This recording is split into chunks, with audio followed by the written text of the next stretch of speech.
RSS ಅಥವಾ ರಾಷ್ಟ್ರೀಯ ಸ್ವಯಂ ಸೇವಕ ಸಂಘವನ್ನ ಪ್ರಾರಂಭ ಮಾಡಿದ್ದೇ ಒಬ್ಬ ಸ್ವಾತಂತ್ರ್ಯ ಹೋರಾಟಗಾರ.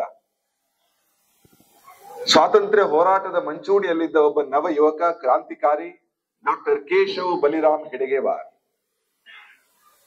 ಅವರು ಸ್ವಾತಂತ್ರ್ಯ ಹೋರಾಟದ ಎಲ್ಲ ವಿಷಯಗಳನ್ನ ಅರಿತು ಭಾರತದ ದೀರ್ಘಕಾಲೀನ ಉನ್ನತಿಗೋಸ್ಕರ ತನ್ನದೇ ಶೈಲಿಯಲ್ಲಿ ಒಂದು ಸಮಾನ ಮನಸ್ಕ ತಂಡದ ಜೊತೆಗೆ ಕೂಡಿಕೊಂಡು ರಾಷ್ಟ್ರೀಯ ಸ್ವಯಂ ಸೇವಕ ಸಂಘವನ್ನ 1925 ವಿಜಯದಶಮಿ ಅವತ್ತಿನ ಸೆಪ್ಟೆಂಬರ್ 27ಕ್ಕೆ ಪ್ರಾರಂಭ ಮಾಡ್ತಾರೆ. ರಾಷ್ಟ್ರೀಯ ಸ್ವಯಂ ಸೇವಕ ಸಂಘ ಪ್ರಾರಂಭ ಮಾಡಿದ ಮೇಲೆ ಡಾಕ್ಟರ್ ಹೆಡಗೇವಾರ್ ಅವರು ಕ್ರಾಂತಿಕಾರಿಯಾಗಿದ್ದಾಗ ಸ್ವಾತಂತ್ರ್ಯ ಸಂಗ್ರಾಮದಲ್ಲಿ ಏನೆಲ್ಲ ವಿಷಯಗಳನ್ನ ಅರಿತುಕೊಂಡು ಅವರು ಅದರಲ್ಲಿ ಧುಮುಕಿದ್ರು, ಆ ವಿಷಯಕ್ಕೆ ಇನ್ನಷ್ಟು ಸ್ಪಷ್ಟತೆಯನ್ನು ಕೊಡ್ತಾ ಆ ಕೆಲಸವನ್ನ ಮತ್ತೆ ಮುಂದುವರಿಸಿದ್ರು. ಸ್ವಾತಂತ್ರ್ಯ ಹೋರಾಟ ಅನ್ನುವಂಥದ್ದು ಅತ್ಯಂತ ವಿಶಿಷ್ಟವಾಗಿರ್ತಕ್ಕಂಥ ಒಂದು ಪ್ರಕ್ರಿಯೆ. ಜಗತ್ತಿನ ಬೇರೆ ದೇಶಗಳ ಸ್ವಾತಂತ್ರ್ಯ ಹೋರಾಟಕ್ಕೂ ನಮ್ಮ ದೇಶದ ಸ್ವಾತಂತ್ರ್ಯ ಹೋರಾಟಕ್ಕೂ ವ್ಯತ್ಯಾಸ ಇದೆ. ಜಗತ್ತಿನ ಬೇರೆ ದೇಶಗಳ ಸ್ವಾತಂತ್ರ್ಯ ಹೋರಾಟ ಅದು ಸಾಮಾನ್ಯವಾಗಿ ಒಂದು ಏಕಮುಖದ ಹೋರಾಟವಾಗಿದೆ. ಸೈನಿಕರುಗಳ ಮಧ್ಯೆ ಅಥವಾ ಕ್ರಾಂತಿಕಾರಿ ರೂಪದ ಹೋರಾಟಗಳು ನಡೀತಾ ಇತ್ತು, ಯಾವುದೋ ಒಂದು ಕಡೆ ನಡೀತಾ ಇತ್ತು. ಆದ್ರೆ ಭಾರತದ ಸ್ವಾತಂತ್ರ್ಯ ಹೋರಾಟ ಬಹುಮುಖದ ಹೋರಾಟ, ಒಂದು ಮುಖದ್ದಲ್ಲ. ಪ್ಯಾನ್ ಇಂಡಿಯಾ ಹೋರಾಟ ಸಮಸ್ತ ಭಾರತದಲ್ಲಿ ನಡೆದಿದ್ದ. ಏಕಮುಖದಲ್ಲ ಅಂದಾಗ ಅದಕ್ಕೆ ಬಹುಮುಖ, ವಿಶೇಷವಾಗಿ 5 ಮುಖಗಳಲ್ಲಿ ನಮ್ಮ ಸ್ವಾತಂತ್ರ್ಯ ಹೋರಾಟ ನಡೆಯಿತು. ಮೊದಲನೇದು ನಮಗೆಲ್ಲರಿಗೂ ಗೊತ್ತಿರುವ ಹಾಗೆ ಕ್ರಾಂತಿಕಾರಿಗಳ ಮೂಲಕ ಹೋರಾಟ. ಬ್ರಿಟಿಷರು ಯಾವ ರೀತಿಯಲ್ಲಿ ನಮ್ಮ ಯುವಕರ ಜೊತೆ ವರ್ತನೆ ಮಾಡ್ತಾ ಇದ್ರು ಅವರಿಗೆ ಅದೇ ಭಾಷೆಯಲ್ಲಿ ಉತ್ತರ ಕೊಡ್ತಾ ಇದ್ರು. ಏಟಿಗೆ ಇದಿರೇಟು, ಮಾತಿಗೆ ಪ್ರತಿ ಮಾತು, ರಕ್ತಕ್ಕೆ ರಕ್ತ, ಮದ್ದು ಗುಂಡುಗಳಿಗೆ ಪ್ರತಿಯಾಗಿ ಮದ್ದು ಗುಂಡುಗಳು, ಬಂದೂಕಿಗಳಿಗೆ ಬಂದೂಕಿನಿಂದಲೇ ಉತ್ತರ, ಖಡ್ಗಕ್ಕೆ ಖಡ್ಗ. ಹೀಗೆ ಬ್ರಿಟಿಷರಿಗೆ ಯಾವ ಅಂಜಿಕನೂ ಇಲ್ಲದೆ ಉತ್ತರ ಕೊಡ್ತಾ ಇದ್ದಂತ ಒಂದು ದೊಡ್ಡ ಯುವ ಪೀಳಿಗೆ ನಮ್ಮಲ್ಲಿದ್ದು ಅದು ಕ್ರಾಂತಿಕಾರಿ ಹೋರಾಟ. ಅನೇಕ ಕ್ರಾಂತಿಕಾರಿಗಳನ್ನು ನಾವು ಬಲ್ಲೆವು. ಚಂದ್ರಶೇಖರ್ ಆಜಾದ್, ರಾಮ್ ಪ್ರಸಾದ್ ಬಿಸ್ಮಿಲ್, ಭಗತ್ ಸಿಂಗ್, ರಾಜಗುರು, ಸುಖದೇವ್, ಬಾಗಾ ಜತೀನ್ ಸೇರ್ಕೊಂಡ ಹಾಗೆ ಅನೇಕ ವರ್ಷಗಳಿಂದ ಝಾನ್ಸಿ ರಾಣಿ ಲಕ್ಷ್ಮೀಬಾಯಿ ಸೇರ್ಕೊಂಡ ಹಾಗೆ ಸ್ವಾತಂತ್ರ್ಯ ಹೋರಾಟದಲ್ಲಿ ಕ್ರಾಂತಿಕಾರಿಗಳ ಒಂದು ಸುದೀರ್ಘ ಪರಂಪರೆ ಇದೆ. ಎರಡನೇದು ಅಹಿಂಸಾತ್ಮಕ ಹೋರಾಟ. ಜನರನ್ನ ಸೇರಿಸಿ ಸಭೆ ಸಮಾರಂಭಗಳನ್ನ ಮಾಡಿ ಅವರಿಗೆ ಸ್ವಾತಂತ್ರ್ಯದ ಪರಿಕಲ್ಪನೆ, ಕಾನ್ಸೆಪ್ಟ್ ಅನ್ನ ಮನವರಿಕೆ ಮಾಡಿಕೊಡ್ತಾ ಇದ್ರು.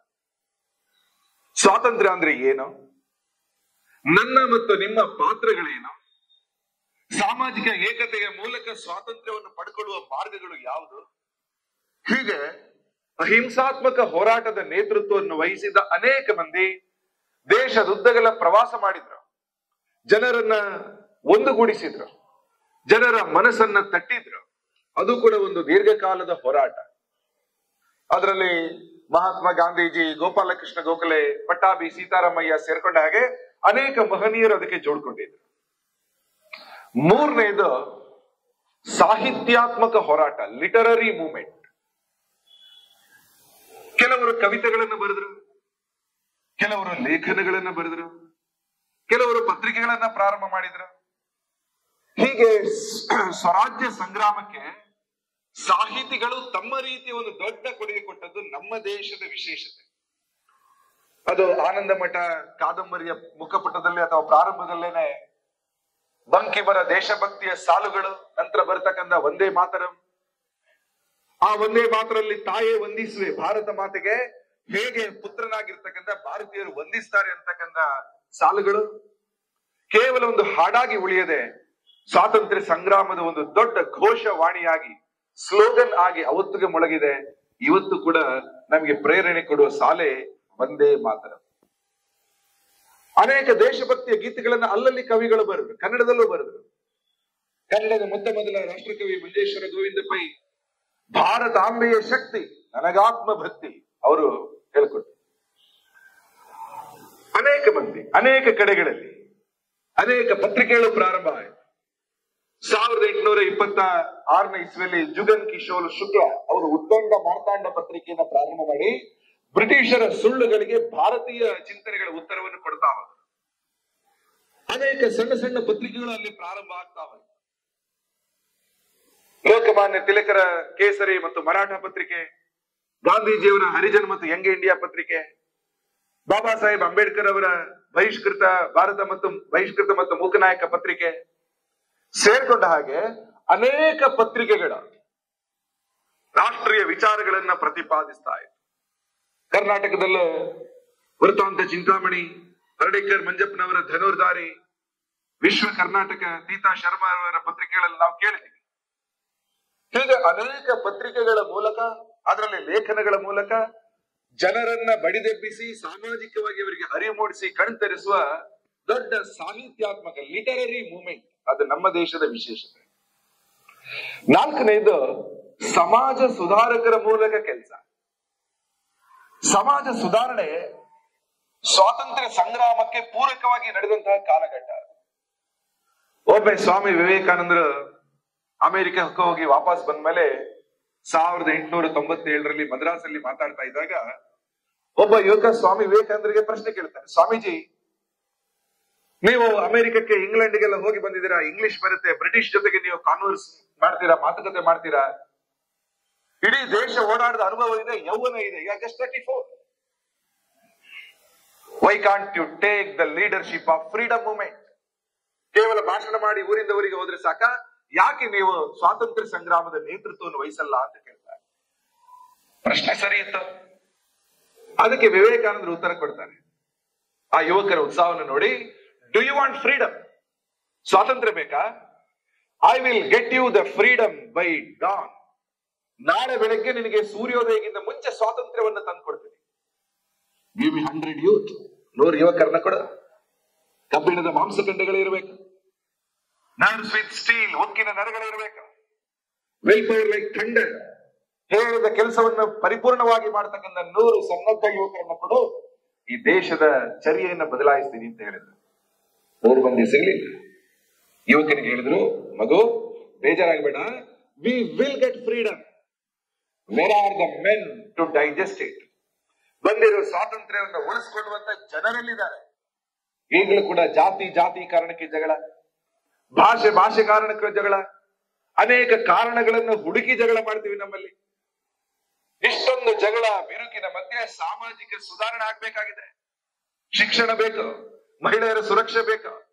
ಅಸ್ಪೃಶ್ಯತೆಯ ದೊಡ್ಡ ಸಮಸ್ಯೆ ದೇಶದಲ್ಲಿ ತಾಂಡವಾಡ್ತಾ ಇದೆ. ಹೀಗಾಗಿ ಬ್ರಿಟಿಷರು ಹೋಗ್ಲೇಬೇಕು. ಅದಕ್ಕಿಂತ ಮುಂಚೆ ಎಲ್ಲ ಸಮಸ್ಯೆಗಳನ್ನ ನಾವೇ ಎದುರಿಸಿ ಪರಿಹಾರ ತಂದು ಸಾಮಾಜಿಕ ಏಕತೆಯ ಮೂಲಕ ನಾವು ಅದನ್ನ ಮಾಡಬೇಕು. ವಿವೇಕಾನಂದರು ಆ ಯುವಕನಿಗೆ ಉತ್ತರ ಕೊಟ್ಟದನ್ನ ದೇಶದಾದ್ಯಂತ ಅನೇಕ ಮಂದಿ ಕೇಳಿಸ್ಕೊಂಡ್ರ. ಕಲ್ಕತ್ತಾದಲ್ಲಿ ಇದ್ದಂತಹ ಭಗಿನಿ ನಿವೇದಿತ ಶಾಲೆಗಳನ್ನು ತೆರೆದ್ರು. ಅಲ್ಲಿ ಅನೇಕ ಮಂದಿ, ಚಿತ್ತರಂಜನ್ ದಾಸ್, ಭೂಪೇಂದ್ರನಾಥ್ ದತ್ತ, ಎಲ್ಲರೂ ಕೂಡ ಅದಕ್ಕೆ ಕೈ ಜೋಡಿಸಿದ್ರು. ದಕ್ಷಿಣದಲ್ಲಿ ಸುಬ್ರಹ್ಮಣ್ಯ ಭಾರತಿ, ಕರ್ನಾಟಕದಲ್ಲಂತೂ ನಾಲ್ವಡಿ ಕೃಷ್ಣರಾಜ ಒಡೆಯರು ಮೈಸೂರಿನಲ್ಲಿ ದೊಡ್ಡ ಕ್ರಾಂತಿಯನ್ನು ಮಾಡಿದ್ರು. TMA ಪೈ ಮಣಿಪಾಲದಲ್ಲಿ, ಬೆಂಗಳೂರಿನಲ್ಲೂ ಕೂಡ ಅನೇಕ ಸಂಸ್ಥೆಗಳು ನಂತರದ ಅನೇಕ ವರ್ಷಗಳಲ್ಲಿ. ಮಹಾರಾಷ್ಟ್ರದಲ್ಲಿ ಲೋಕಮಾನ್ಯ ತಿಲಕರು, ಪಂಜಾಬ್ನಲ್ಲಿ ಲಾಲಾ ಲಜಪತ್ ರಾಯ್, ಉತ್ತರ ಪ್ರದೇಶದಲ್ಲಿ ಪಂಡಿತ್ ಮದನ್ ಮೋಹನ್ ಮಾಳವೀಯ. ಇಡೀ ದೇಶದಲ್ಲಿ ಸಾಮಾಜಿಕ ಸುಧಾರಣೆಯ ಪರ್ವನೇ ಶುರುವಾಯಿತು. ಅಸ್ಪೃಶ್ಯತೆ ನಿವಾರಣೆ, ಸಾಕ್ಷರತೆ, ಶಿಕ್ಷಣ, ಎಲ್ಲರಿಗೂ ಆ ರೀತಿಯ ಸಮಾಜ ಸುಧಾರಣೆಯ ಭಾಗ ಆಯಿತು. ಜೊತೆಗೆ ಸ್ವಾತಂತ್ರ್ಯ ಸಂಗ್ರಾಮನು ನಡೀತಾ ಇತ್ತು. 1947ರಲ್ಲಿ ಸ್ವಾತಂತ್ರ್ಯ ಸಿಕ್ಕುವ ಸಂದರ್ಭದಲ್ಲಿ ಒಂದಷ್ಟು ಮಟ್ಟಿಗೆ ನಮ್ಮ ಸಾಮಾಜಿಕ ಸುಧಾರಣೆ ಹಂತಕ್ಕೆ ತಲುಪಿತ್ತು. ಸ್ವಾತಂತ್ರ್ಯವನ್ನ ಅರಗಿಸಿಕೊಳ್ಳುವ ವಾತಾವರಣ ಇದ್ದ ಕಾರಣ ನಾವಿವತ್ತು 75 ವರ್ಷಗಳ ನಂತರನು ಕೂಡ ಸಾರ್ವಭೌಮ ರಾಷ್ಟ್ರವಾಗಿ ನಾವು ರೂಪುಗೊಳ್ತಾ ಇದ್ದೀವಿ. ಹಾಗಾಗಿ ಸ್ವಾತಂತ್ರ್ಯ ಹೋರಾಟದ 4ನೇ ಮುಖ್ಯ ಅಂಶ ಇದ್ದದ್ದೇ ಸಾಮಾಜಿಕ ಸುಧಾರಣೆಯ ಮುಖ, ಸೋಷಿಯಲ್ ರಿಫಾರ್ಮ್ಸ್. 5ನೇ ಮತ್ತು ಕೊನೆಯದಾಗಿ ಭಾರತದ ಸ್ವಾತಂತ್ರ್ಯ ಸಂಗ್ರಾಮದ ವಿಶೇಷತೆ ಅಂದ್ರೆ ಸಂತ ಮಹಂತರ ಮಾರ್ಗದರ್ಶನ ಮತ್ತು ದೃಷ್ಟಾರರ ಯೋಚನೆಗಳು. What will happen in the future? ಸ್ವಾಮಿ ವಿವೇಕಾನಂದರು ಏನು 1897ರಲ್ಲಿ ಹೇಳಿದ್ರು, ಅವರು ಹೇಳಿ ಎಕ್ಸಾಕ್ಟ್ 50 ವರ್ಷಕ್ಕೆ ಸ್ವಾತಂತ್ರ್ಯ ಬಂತು. ಅವರು ಹೇಳಿ 50 ವರ್ಷಕ್ಕೆ ಸ್ವಾತಂತ್ರ್ಯ ಬರುವ ಸಂದರ್ಭದಲ್ಲಿ ಅವರ ಕಲ್ಪನೆಯ ಭಾರತದ ಜೊತೆಗೆ ಸಾಗಿ ಬರ್ತಾ ಇತ್ತು. ಹಾಗಾಗಿ ವಿವೇಕಾನಂದರು ಒಬ್ಬರು ದೃಷ್ಟಾರರು, ಮಾರ್ಗದರ್ಶಕರು. ಸ್ವಾಮಿ ದಯಾನಂದ ಸರಸ್ವತಿ, ಸ್ವಾಮಿ ಶ್ರದ್ಧಾನಂದ, ಮಹರ್ಷಿ ಅರವಿಂದ ಘೋಷ್ ಮುಂತಾದ ಅನೇಕ ಮಹರ್ಷಿಗಳು, ಸಾಧಕರು ಭಾರತದ ಸ್ವಾತಂತ್ರ್ಯ ಸಂಗ್ರಾಮಕ್ಕೆ ಒಂದು ದಿಶೆ, ದೃಷ್ಟಿಕೋನವನ್ನು ಕೊಡ್ತಾ ಹೋದರು. ಹೀಗೆ ಭಾರತದ ಸ್ವಾತಂತ್ರ್ಯ ಸಂಗ್ರಾಮ ಬಹುಮುಖದಿಂದ ಕೂಡಿದ್ದು, ಏಕಮುಖದಲ್ಲ, ಮಲ್ಟಿ ಫೆಸೆಟೆಡ್. ಈ ಬಹುಮುಖದ ಸ್ವಾತಂತ್ರ್ಯ ಸಂಗ್ರಾಮ ನಮ್ಮ ದೇಶದಲ್ಲಿ ಏನಾಯ್ತು, ಇದರ 5 ಮುಖದಲ್ಲಿ ಕೆಲಸ ಮಾಡಿದವರು ಡಾಕ್ಟರ್ ಕೇಶವ್ ಬಲಿರಾಮ್ ಹೆಡಗೇವಾರ್. 5 ಮುಖದಲ್ಲಿ ಅವರ ಕೆಲಸಗಳಿವೆ. ಅವರೊಬ್ಬರು ಕ್ರಾಂತಿಕಾರಿ, ಅಹಿಂಸಾತ್ಮಕ ರೂಪದಲ್ಲಿ ಅನೇಕ ಸಭೆ ಸಮಾವೇಶಗಳನ್ನು ನಡೆಸಿದವರು, ನಾಗ್ಪುರದ ಅನೇಕ ಪತ್ರಿಕೆಗಳಿಗೆ ಲೇಖನಗಳನ್ನ ತಲುಪಿಸ್ತಾ ಇರ್ತಕ್ಕಂಥವರು, ಕ್ರಾಂತಿ ಗೀತೆಗಳಿಗೆ ಪ್ರೋತ್ಸಾಹ ಕೊಟ್ಟಂತವರು, ರಾಷ್ಟ್ರೀಯ ಸ್ವಯಂ ಸೇವಕ ಸಂಘದ ಸ್ಥಾಪನೆಯ ಮೂಲಕ ಸಾಮಾಜಿಕ ಸುಧಾರಣೆಯ ಮುಖವನ್ನ ಸ್ವಾತಂತ್ರ್ಯ ಆಯಾಮಕ್ಕೆ ಜೋಡಿಸಿದವರ, ಭವಿಷ್ಯದ ಭಾರತ ಬಗ್ಗೆ ಕನಸು ಕಾಣ್ತಾ ಒಬ್ಬ ದೃಷ್ಟಾರರಾಗಿ, ಮಾರ್ಗದರ್ಶನಕರಾಗಿ ರೂಪುಗೊಂಡವರು. ಹಾಗಾಗಿ ಸ್ವಾತಂತ್ರ್ಯ ಸಂಗ್ರಾಮದ 5 ಮಜಲುಗಳಲ್ಲಿ ಕೆಲಸ ಮಾಡಿದ ಒಬ್ಬ ವ್ಯಕ್ತಿ ಡಾಕ್ಟರ್ ಕೇಶವ್ ಬಲಿರಾಮ್ ಹೆಡಗೇವಾರ್. ಅವರೇ ಸಂಘವನ್ನ ಪ್ರಾರಂಭ ಮಾಡಿದರು. ಅಂತಹ ಒಬ್ಬ ವ್ಯಕ್ತಿ ಈಸ್ ಎ ವಿಷನರಿ. ಅವರು ಸಂಘ ಪ್ರಾರಂಭ ಮಾಡುವ ಮೂಲಕ ಸ್ವಾತಂತ್ರ್ಯ ಸಂಗ್ರಾಮದ ಆಶಯ ಏನಿತ್ತು ಅದಕ್ಕೆ ತನ್ನ ಸಂಘಟನೆಯನ್ನೇ ಸಮರ್ಪಿಸಿಕೊಂಡರು. ಸ್ವಾತಂತ್ರ್ಯ ಸಂಗ್ರಾಮದ ಆಶಯ ಏನು? ಬ್ರಿಟಿಷರನ್ನ ಓಡಿಸುವ, ಬ್ರಿಟಿಷರನ್ನ ಈ ದೇಶದಿಂದ ಹೊರಗಡೆ ಕಳಿಸುವ ಆ ಪ್ರಯತ್ನಕ್ಕೆ ಸ್ವತಂತ್ರ ಸಂಗ್ರಾಮ ಅಂತ ಹೆಸರು ಯಾಕೆ ಬಂತು? ಇನ್ಯಾವುದಾದ್ರೂ ಹೆಸರು ಇಡಬಹುದಿತ್ತು. ಸ್ವ ಅಂದ್ರೆ ನಮ್ಮ ಅಂತ ಅರ್ಥ, ತಂತ್ರ ಅಂದ್ರೆ ವ್ಯವಸ್ಥೆ, ಹಿಂದಿ ಶಬ್ದ ಅದು. ಗಣತಂತ್ರ, ಲೋಕತಂತ್ರ ನೀವೆಲ್ಲ ಕೇಳಿದಿರ. ನಮ್ಮ ವ್ಯವಸ್ಥೆ ಬರ್ಬೇಕು, ನಮ್ಮ ಯೋಚನೆಗಳು ಬರ್ಬೇಕು, ನಮ್ಮ ಥಾಟ್ಸ್ ಬರ್ಬೇಕು, ಬ್ರಿಟಿಷರದ್ದಲ್ಲ. ಬ್ರಿಟಿಷರ್ ಆಡಳಿತ ಮಾಡ್ತಾ ಇದ್ದಾಗ ಪ್ರತಿಯೊಂದರಲ್ಲೂ ಬ್ರಿಟಿಷ್ ಚಿಂತನೆ ಇತ್ತು. ಅದೇನು ಬ್ರಿಟಿಷ್ ಚಿಂತನೆ ಮತ್ತು ನಮ್ಮ ಚಿಂತನೆ ವ್ಯತ್ಯಾಸ? ಸ್ವಾಮಿ ವಿವೇಕಾನಂದರು ಅಮೆರಿಕಕ್ಕೆ ಹೋಗಿ ವಾಪಸ್ ಬಂದಾಗ ಒಮ್ಮೆ ಅವರ ಜರ್ನಿ ಏನಿತ್ತು, ಕೊಲಂಬೋದಿಂದ ಆಲ್ಮೋರಾ ತನಕ ಉತ್ತರಾಖಂಡದ ಪ್ರಯಾಣದ ವೇಳೆ ಅನೇಕ ಮಂದಿ ಪ್ರಶ್ನೆ ಆಗ್ತಾರೆ. ಒಂದು ಕೇಳಿಬಿಟ್ಟ ಹುಡುಗ, ವಿದೇಶಕ್ಕೂ ಭಾರತಕ್ಕೆ ಏನ್ ವ್ಯತ್ಯಾಸ ಇದೆ? ಆಗ ವಿವೇಕಾನಂದರು ಹೇಳಿದ್ರು, America thinks in terms of economy. ಎಲ್ಲದಕ್ಕೂ ಆರ್ಥಿಕ ಮುಖದಲ್ಲಿ ನೋಡುದು ಅಮೆರಿಕದ ಕೆಲಸ. Europe thinks in terms of trade and commerce. ವ್ಯಾಪಾರ ವಾಣಿಜ್ಯ ಪ್ರತಿಯೊಂದರಲ್ಲೂ ಬಯಸುವಂತದ್ದು ಯುರೋಪಿನ, ಇಂಗ್ಲೆಂಡ್ ಸೇರ್ಕೊಂಡ ಹಾಗೆ ಬ್ರಿಟನ್ನ ಒಂದು ದೊಡ್ಡ ತೀರ್ಮಾನ. ಬ್ರಿಟನ್ ಅಂದ್ರೆ ಇಂಗ್ಲೆಂಡ್, ಸ್ಕಾಟ್ಲೆಂಡ್, ನಾರ್ದರ್ನ್ ಐರ್ಲೆಂಡ್, ಅದು ಸೇರಿದ್ರೆ ಅದು ಬ್ರಿಟನ್. ಹೀಗೆ ಅವರ ಯೋಚನೆ ಆರ್ಥಿಕ ವ್ಯಾಪಾರೀಕರಣದ ಕಡೆಗಿದ್ರೆ, ನಮ್ಮ ಯೋಚನೆ ಏನು? ಅವರು ಹೇಳಿದ್ರು, ಭಾರತ ಯೋಚನೆ ಮಾಡ್ತಾ ಇರೋದು ಸ್ಯಾಕ್ರಿಫೈಸ್ ಅಂಡ್ ರಿನೌನ್ಸಿಯೇಷನ್, ಸೇವೆ ಮತ್ತು ತ್ಯಾಗ. ಅದು ನಮ್ಮ ದೇಶದ್ದು. ಪ್ರತಿಯೊಬ್ಬರು ಕೂಡ ಇನ್ನೊಬ್ಬರಿಗೆ ಏನು ಕೊಡಬೇಕು. ಕೊರೋನಾ ಟೈಮಲ್ಲಿ ನೋಡಿದೆವಲ್ಲ, ಜಗತ್ತಿನ ಬೇರೆ ದೇಶಗಳು ತತ್ತರಿಸ್ತಾ ಇದ್ದಾಗ ನಮ್ಮ ದೇಶದಲ್ಲಿ ಇದ್ದದನ್ನ ಇನ್ನೊಬ್ಬರ ಜೊತೆ ಹಂಚಿ ನಾವು ತಿಂದ್ಕೊಳ್ತಾ ಇದ್ದೀವಿ. ಎದುರುಗಡೆ ಯಾರು ಸಿಕ್ಕಿದ್ರೆ ಊಟ ಆಯ್ತಾ ಅಂತ ಕೇಳ್ತೀವಿ. ಇನ್ನೊಬ್ಬರ ಹಸಿನ ಬಗ್ಗೆ ಚಿಂತನೆ ನಮ್ಮ ಹಿರಿಯರಿಂದ ಇದೆ. ಇವತ್ತೆಲ್ಲ ಪಾರ್ಸಲ್ ತರಿಸ್ಕೊಳ್ತಾರೆ, ತಿಂತಾರೆ ಅಂತ ಗೊತ್ತಿದ್ರು ಕೂಡ ಆ ಕೇಳುದನ್ನ ನಾವು ಬಿಟ್ಟಿಲ್ಲ. ಊಟ ಆಯ್ತಾ? 50 ವರ್ಷದ ಕೆಳಗೆ ಊಟ ಆಯ್ತಾ ಅಂದಾಗ ಉತ್ತರಗಳು ಬೇರೆ ಇತ್ತು, ಈಗ ಬೇರೆ ಇದೆ. ಕಾಲ ಬದಲಾಗಿದೆ, ಸಂಸ್ಕೃತಿ ಬದಲಾಗಿಲ್ಲ, ಚಿಂತನೆಗಳು ಬದಲಾಗಿಲ್ಲ. ಭಾರತದ ಮೂಲ ಚಿಂತನೆ ಏನಿದೆ, ಇನ್ನೊಬ್ಬರ ಬಗ್ಗೆ ಯೋಚಿಸುವ, ಸರ್ವೇ ಭವಂತು ಸುಖಿನ ಅಂತ ಯೋಚನೆ ಮಾಡುವ, ಎಲ್ಲರಲ್ಲೂ ಕೂಡ ಹಿತವನ್ನ ಕಾಣುವಂತಹ ಆ ಭಾರತೀಯ ಚಿಂತನೆಗಳು ಬೇಕು. ಅದೇ ಸ್ವತಂತ್ರ, ನಮ್ಮ ಚಿಂತನೆಗಳನ್ನ ಉಳಿಸಿಕೊಳ್ಳುವ ಹೋರಾಟ. ಹಾಗಾಗಿ ಭಾರತದ ಸ್ವಾತಂತ್ರ್ಯ ಸಂಗ್ರಾಮದ ಮೂಲ ಉದ್ದೇಶ ನಾಟ್ ಥಿಂಕಿಂಗ್ ಲೈಕ್ ಬ್ರಿಟಿಷ್, ಭಾರತೀಯನಾಗಿ ಯೋಚಿಸುವ, ಭಾರತೀಯ ಶಿಕ್ಷಣದ, ಭಾರತೀಯ ಮೌಲ್ಯದ ಆಧಾರದ ಮೇಲೆ, ಸನಾತನ ಸಭ್ಯತೆ ಆಧಾರದ ಮೇಲೆ ಇರ್ತಕ್ಕಂಥ ಒಂದು ಸುಂದರ ನಾಳೆ. ಅದೇ ಸ್ವಾತಂತ್ರ್ಯ ಹೋರಾಟದ ಮೂಲ ಆಶಯ. ಅದು ರಾಷ್ಟ್ರೀಯ ಸ್ವಯಂ ಸೇವಕ ಸಂಘದ ಮೂಲಕ ಡಾಕ್ಟರ್ ಹೆಡಗೇವಾರ್ ಪ್ರಾರಂಭ ಮಾಡಿದ್ರು. ಅವರು ಪ್ರಾರಂಭ ಮಾಡಿದ ಸಂಘಟನೆಯನ್ನು ನೋಡ್ಲಿಕ್ಕೆ ಕೇವಲ 15 ವರ್ಷಗಳು ಮಾತ್ರ ಅವರಿಗೆ ಸಾಧ್ಯ ಆಯಿತು. ಆ 15 ವರ್ಷದಲ್ಲೇ ಅವರ ಅಪೇಕ್ಷೆಗೆ ತಕ್ಕ ಹಾಗೆ ಆ ಸಂಘಟನೆಯನ್ನು ಬೆಳೆಸಿದ್ರು. ಈಗ ಆ ಸಂಘಟನೆಗೆ 100ನೇ ವರ್ಷ. ಪ್ರಾರಂಭದ ಹಂತದಿಂದಲೂ ಸ್ವಾತಂತ್ರ್ಯಕ್ಕೋಸ್ಕರ ಹೋರಾಟ ಮಾಡ್ತಾ ಇದ್ದಂತಹ ನಾಗ್ಪುರದ ಯುವಕರ ಮಧ್ಯೆ ಮೇಲೆದ್ದಿದ್ದಂತಹ ಹುಡುಗ ಕೇಶವ. ಸಣ್ಣ ವಯಸ್ಸಲ್ಲೇ ಇದ್ದಾಗ, ಅವರಿಗೆ ಕೇವಲ 8 ವರ್ಷ ಇದ್ದಾಗ ಅವರು ಹುಟ್ಟಿದ್ದು 1889 ಇಸ್ವಿ. 1897 ಇಸ್ವಿನಲ್ಲಿ ಅವರ ಸ್ಕೂಲಿಗೆ ಬಂದಂತ ಒಬ್ಬ ಅಧಿಕಾರಿ ಬ್ರಿಟಿಷ್ ಶಿಕ್ಷಣ ಪದ್ಧತಿಯನ್ನೇ ಇಂಪೋಸ್ ಮಾಡ್ತಾ ಇದ್ದಂತ ಕಾಲಘಟ್ಟ ಅದು. ವಿಕ್ಟೋರಿಯಾ ಮಹಾರಾಣಿಯ ವಿಜಯದ ಆಗಮನದ ಮತ್ತು ವಿಜಯದ ಒಂದು ಸಂಭ್ರಮಕ್ಕೋಸ್ಕರ ಸಿಹಿಯನ್ನು ಕೊಟ್ಟಾಗ ಸಣ್ಣ ಪ್ರಾಯದ ಹುಡುಗ ಅದೆಲ್ಲವನ್ನು ಕಿತ್ತು ಬಿಸಾಕಿ ಹೋಗಿತ್ತು. ಅವರು ನೀಲ್ ಸಿಟಿ ಹೈಸ್ಕೂಲ್ ನಾಗ್ಪುರದಲ್ಲಿ ಓದ್ತಾ ಇದ್ದಂತಹ ವಿದ್ಯಾರ್ಥಿ ಆಗಿದ್ದ ಸಂದರ್ಭದಲ್ಲಿ ಒಂದೇ ಮಾತ್ರ ಹೇಳೋದರ ಬಗ್ಗೆ ನಿರ್ಬಂಧ ಇತ್ತು. ಒಮ್ಮೆ ಅಂತ ಮಕ್ಕಳೆಲ್ಲರೂ ಕೂಡ ಪ್ಲಾನ್ ಮಾಡಿದ್ರೆ ಇವತ್ತು ಕ್ಲಾಸಿಗೆ ಮೇಷ್ಟ್ರು ಬರುವಾಗ ನಾವೆಲ್ಲರೂ ಸೇರಿ ಒಂದೇ ಮಾತ್ರ ಹೇಳಬೇಕು. ಅವರ ಅಧಿಕಾರಿಗಳ ಜೊತೆಗೆ ಇತ್ತು. ಅವರಿನ್ನು ಬಂದು ತರಗತಿಗೆ ಬಂದಿದ್ದಾರೆ, ತಕ್ಷಣ ಎಲ್ಲರೂ ನಿಂತು ಒಂದೇ ಮಾತ್ರ ಹೇಳ್ಬಿಟ್ರು. ಯಾರು ಇದನ್ನ ಶುರು ಮಾಡಿದ್ದು, ಯಾರ ಯೋಚನೆ, ಯಾರು ಬಿಟ್ಕೊಡ್ಲಿ. ಈಗಲೂ ತರಗತಿಯಲ್ಲಿ ಮಕ್ಕಳೆಲ್ಲ ಮಾಡ್ತಾರಲ್ಲ, ನಾವೆಲ್ಲ ಮಾಡಿದೀವಲ್ಲ, ಏನು ಆದ್ರೂ ಕೂಡ ನಾವು ಅದರಲ್ಲಿ ಮಾತ್ರ ನಮ್ಮ ಏಕತೆ ಇರುತ್ತೆ, ಒಗ್ಗಟ್ಟು ಇರುತ್ತೆ. ಹಾಗಾಗಿ ಆ ರೀತಿ ಒಂದೇ ಮಾತ್ರ ಘೋಷಣೆಯನ್ನು ಮೊಳಗಿಸಿದ್ದು. ನಂತರ ಅವರಿಗೆ ಆ ಶಾಲೆಯಲ್ಲಿ ಡಿಸ್ಕಂಟಿನ್ಯೂ ಮಾಡಬೇಕಾಯ್ತು. ಅಲ್ಲೇ ಇದ್ದಂತಹ ಸೀತಾ ಬರಡಿ ಒಂದು ಸಣ್ಣ ಬೆಟ್ಟ, ಅಲ್ಲಿ ಬ್ರಿಟಿಷರ ಯೂನಿಯನ್ ಜಾಕ್ ಹಾರ್ತಾ ಇತ್ತು. ಒಂದು ಸಣ್ಣ ತಂಡದ ಜೊತೆಗೆ ಪ್ಲಾನ್ ಮಾಡಿ ಯೂನಿಯನ್ ಜಾಕ್ ಅನ್ನು ಕೆಳಗಿಳಿಸಿ ಆಗ ನಮ್ಮ ಧ್ವಜವನ್ನು ಹಾರಿಸಿದ್ದು ಇದೇ ಕೇಶವ್ ಬಲಿರಾಮ್ ಹೆಡ್ಗೇವಾರ್. ಅಲ್ಲಿ ನಂತರ ಅವರ ಮುಂದಿನ ವಿದ್ಯಾಭ್ಯಾಸಕ್ಕೋಸ್ಕರ ಎಲ್ಲಿ ಬ್ರಿಟಿಷರು ರಾಜಧಾನಿಯನ್ನಾಗಿ ಮಾಡಿಕೊಂಡಿದ್ರೋ, ಆಗ ಕೋಲ್ಕತ್ತಾ ರಾಜಧಾನಿ, ಆ ಕೋಲ್ಕತ್ತಾಕ್ಕೆ ನೇರ ಹೋದ್ರು. ಸಿಂಹವನ್ನು ಅದರ ಗುಹೆಯಲ್ಲೇ ಎದುರಿಸಿದ ರೀತಿಯಲ್ಲಿ ನಾಗ್ಪುರದಿಂದ ಕೋಲ್ಕತ್ತಾಕ್ಕೆ ಡಾಕ್ಟರ್ ಹೆಡ್ಗೇವಾರ್ ಹೋಗ್ತಾ ಇದ್ದಾರೆ ಅಂತ ಗೊತ್ತಾದಾಗ ಬ್ರಿಟಿಷ್ ಗುಪ್ತಚರರು ಆ ಮಾಹಿತಿಯನ್ನು ಕಲೆ ಹಾಕಿದ್ರು. ದಾರಿ ಮಧ್ಯೆ ಜಬಲ್ಪುರದಲ್ಲಿ ಅವರು ಎಳೆದು ಬ್ರಿಟಿಷ್ ಗುಪ್ತಚರ ಇಲಾಖೆಗೆ ಚಳ್ಳೆ ಹಣ್ಣನ್ನ ತಿನ್ನಿಸಿ ನಂತರ ಅವರು ಕಲ್ಕತ್ತಾಗೆ ಹೋದದ್ದು ಕೂಡ ಒಂದು ದೊಡ್ಡ ನಿದರ್ಶನ ಇದೆ. ಕಲ್ಕತ್ತಾದಲ್ಲಿ ಹೋದದ್ದು ಮೆಡಿಕಲ್ ಎಜುಕೇಶನ್ ಇವರು ಓದ್ತಾ ಇದ್ರು, ಜೊತೆಗೆ ಕ್ರಾಂತಿಕಾರಿಗಳ ಕೆಲಸವನ್ನು ಮಾಡ್ತಾ ಇದ್ರು. ಅನೇಕ ಕ್ರಾಂತಿಕಾರಿ ಪ್ರಮುಖರ ಪರಿಚಯ ಆಯಿತು. ಅನುಶೀಲನ ಸಮಿತಿ ಅದರ ಕಾರ್ಯಕರ್ತರಾಗಿ ರೂಪುಗೊಂಡು ಅದರ ಯೋಜನೆಯಲ್ಲಿ ತಮ್ಮನ್ನು ತಾವು ತೊಡಗಿಸಿಕೊಂಡರು.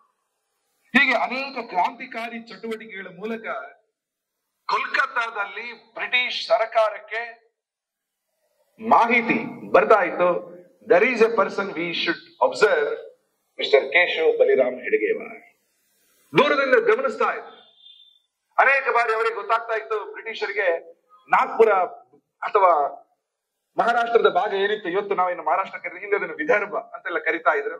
ಈಗಲೂ ವಿದರ್ಭ ಒಂದು ಏರಿಯಾ ಇದೆ.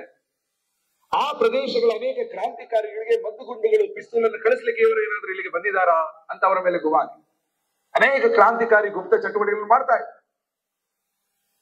1911 ಇಸವಿ ಡಿಸೆಂಬರ್ ತಿಂಗಳಲ್ಲಿ ರಾಜಧಾನಿ ಕಲ್ಕತ್ತಾದಿಂದ ಡೆಲ್ಲಿಗೆ ಶಿಫ್ಟ್ ಆಯಿತು. ಅದಾದ ನಂತರನೂ ಕೂಡ ಅನೇಕ ಸಂದರ್ಭಗಳಲ್ಲಿ ಕಲ್ಕತ್ತಾದ ಕ್ರಾಂತಿಕಾರಿ ಚಟುವಟಿಕೆಗಳಲ್ಲಿ ಅತ್ಯಂತ ಸಕ್ರಿಯ ವ್ಯಕ್ತಿ ಯಾರು ಅಂತ ಆಗಿನ ಕಾಲದ ಒಂದು 6-7 ವರ್ಷದ ಕಡತಗಳನ್ನ ನೋಡಿದ್ರೆ, ಬ್ರಿಟಿಷ್ ಫೈಲ್ಸ್ ನೋಡಿದ್ರೆ ಡಾಕ್ಟರ್ ಕೇಶವ್ ಬಲಿರಾಮ ಹೆಡ್ಗೇವಾರ್ ಅವರ ಹೆಸರು ನಮಗೆ ಕಾಣಿಸುತ್ತೆ.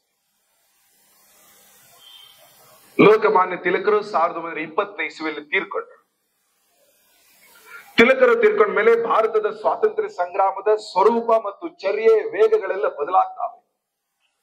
ಅವರು ತೀರ್ಕೊಂಡ ನಂತರ 27 ವರ್ಷದಲ್ಲಿ ಭಾರತಕ್ಕೆ ಸ್ವಾತಂತ್ರ್ಯ ಬಂತು, ಸರಿ. ಆದ್ರೆ ಆ 27 ವರ್ಷದಲ್ಲಿ 3 ಪ್ರಮುಖ ಸ್ವಾತಂತ್ರ್ಯ ಆಂದೋಲನದ ಸಂದರ್ಭಗಳು ಬಂತು. 1921 ಇಸವಿಯಲ್ಲಿ ಅಸಹಕಾರ ಚಳವಳಿಗೆ ಸಂಬಂಧಪಟ್ಟ ಒಂದು ಹೋರಾಟ.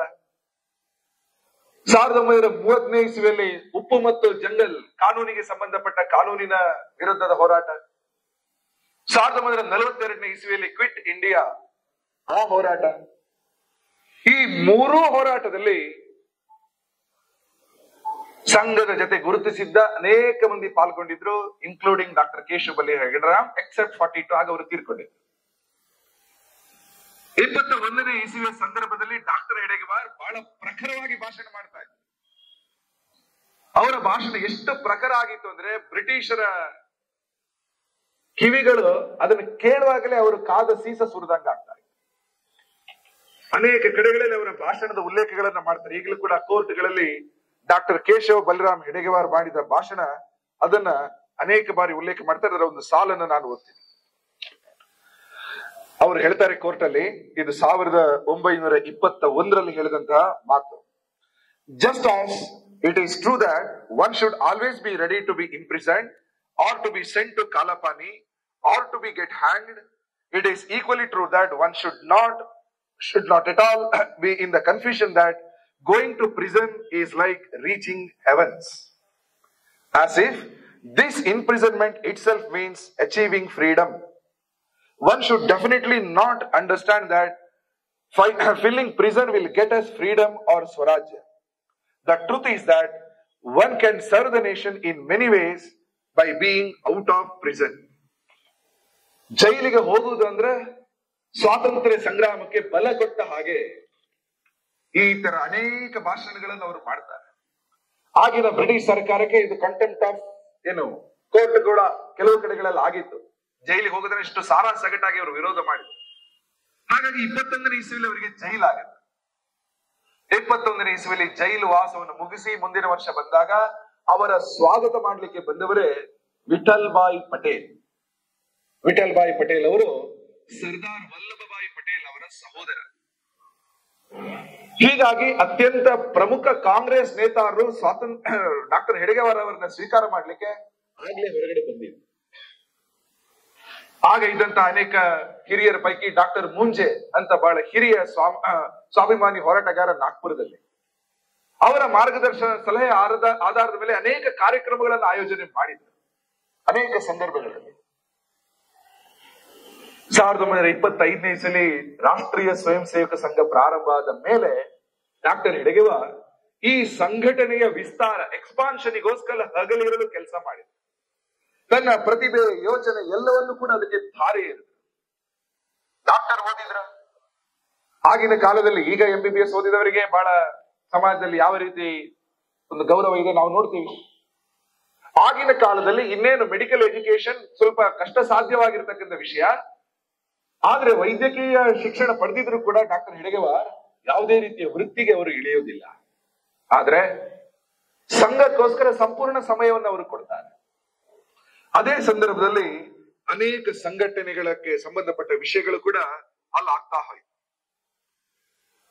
ನಾಗ್ಪುರದಲ್ಲೇ ಪಕ್ಕನೆ ಒಂದು ವೇದ ಶಾಲೆ, ಅಲ್ಲಿಗೆ ವಿದ್ಯಾರ್ಥಿಯಾಗಿ ಬಂದಂತಹ ಒಬ್ಬ ತರುಣ ಕ್ರಾಂತಿಕಾರಿ ಶಿವರಾಮ್ ರಾಜಗುರು. ಭಗತ್ ಸಿಂಗ್, ರಾಜಗುರು, ಸುಖದೇವ್, ಈ ಮೂರು ತ್ರಿಮೂರ್ತಿಗಳ ಹೆಸರು ನಾವೇನು ಕೇಳ್ತೀವಿ, ಬಹಳ ಪ್ರೇರಣಾದಾಯಿ ಕ್ರಾಂತಿಕಾರಿಗಳು. ಅದರ ರಾಜಗುರು ಅವರು ಸಂಘದ ಸ್ವಯಂ ಸೇವಕರಾಗ್ತಾರೆ.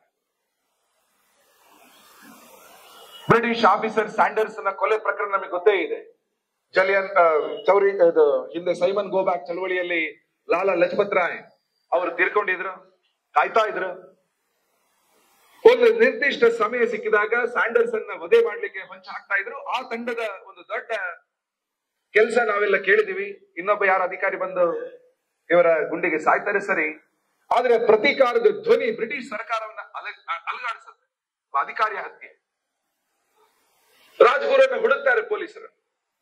ಅಂತಹ ಸಂದರ್ಭದಲ್ಲಿ ಕ್ರಾಂತಿಕಾರಿ ರಾಜ್ಗುರು ಅವರಿಗೆ ಆಶ್ರಯ ಕೊಡಿಸುವಂತೆ ಮಾಡಿದ್ದು ಡಾಕ್ಟರ್ ಕೇಶವ್ ಬಲಿರಾಮ್ ಹೆಡ್ಗೇವಾರ್.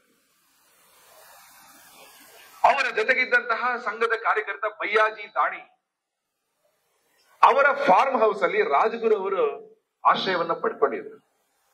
ಬಯ್ಯಾಜಿ ದಾಣಿ ನಂತರದ ವರ್ಷಗಳಲ್ಲಿ ಪಂಡಿತ್ ಮದನ್ ಮೋಹನ್ ಮಾಳವಿ ಅವರು ಪ್ರಾರಂಭ ಮಾಡಿದ ಬನಾರಸ್ ಹಿಂದೂ ಯೂನಿವರ್ಸಿಟಿಗೆ ಹೋಗಿ ಅಲ್ಲಿ ಪ್ರಾಧ್ಯಾಪಕರಾಗಿದ್ದಂತಹ MS ಗೋಳ್ವಲ್ಕರ್, ಮಾಧವ್ ಸದಾಶಿವರಾವ್ ಗೋಳ್ವಲ್ಕರ್ ಅವರನ್ನ ಸಂಘದ ವಿಚಾರದ ಅದಕ್ಕೆ ಆಕರ್ಷಣೆ ಮಾಡಿ ವಾಪಸ್ ಸಂಘಕ್ಕೆ ಕರ್ಕೊಂಡು ಬಂದದ್ದು ಬಯ್ಯಾಜಿ ದಾಣಿಯವರು.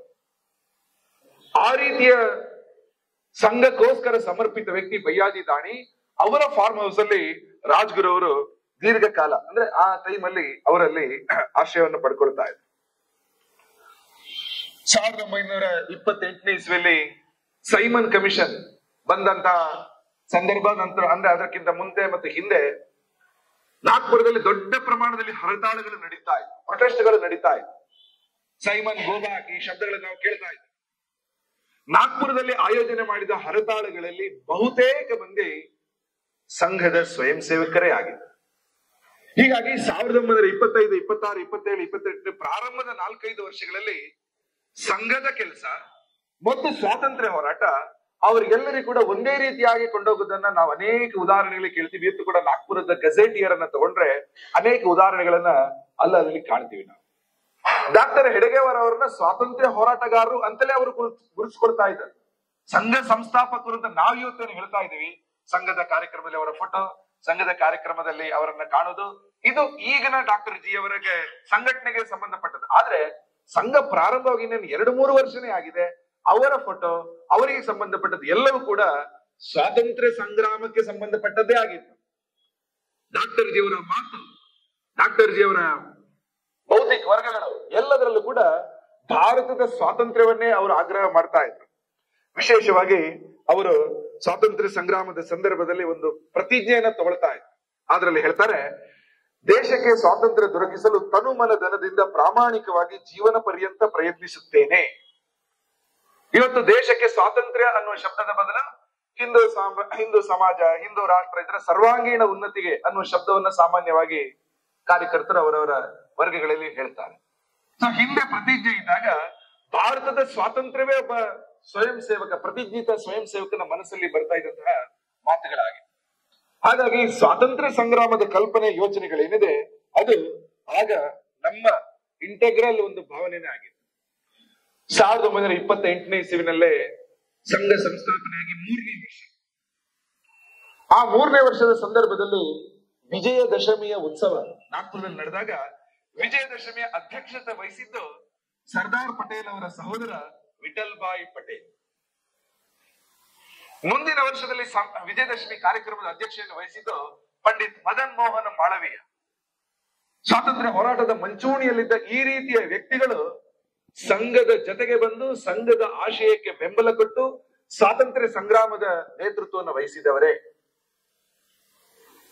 ರಾಜ್ಗುರುವನ್ನ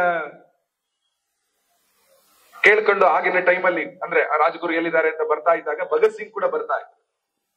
ನಾಗ್ಪುರದಲ್ಲಿ ಭಗತ್ ಸಿಂಗ್ ಅವರು ಕೂಡ ಸಂಘದ ಸ್ವಯಂ ಸೇವಕರನ್ನ ಭೇಟಿ ಆಗಿದ್ದಾರೆ. ನಾಗ್ಪುರ ಗೆಜೆಟಿಯರ್ನಲ್ಲಿ ಉಲ್ಲೇಖಗಳಿದೆ.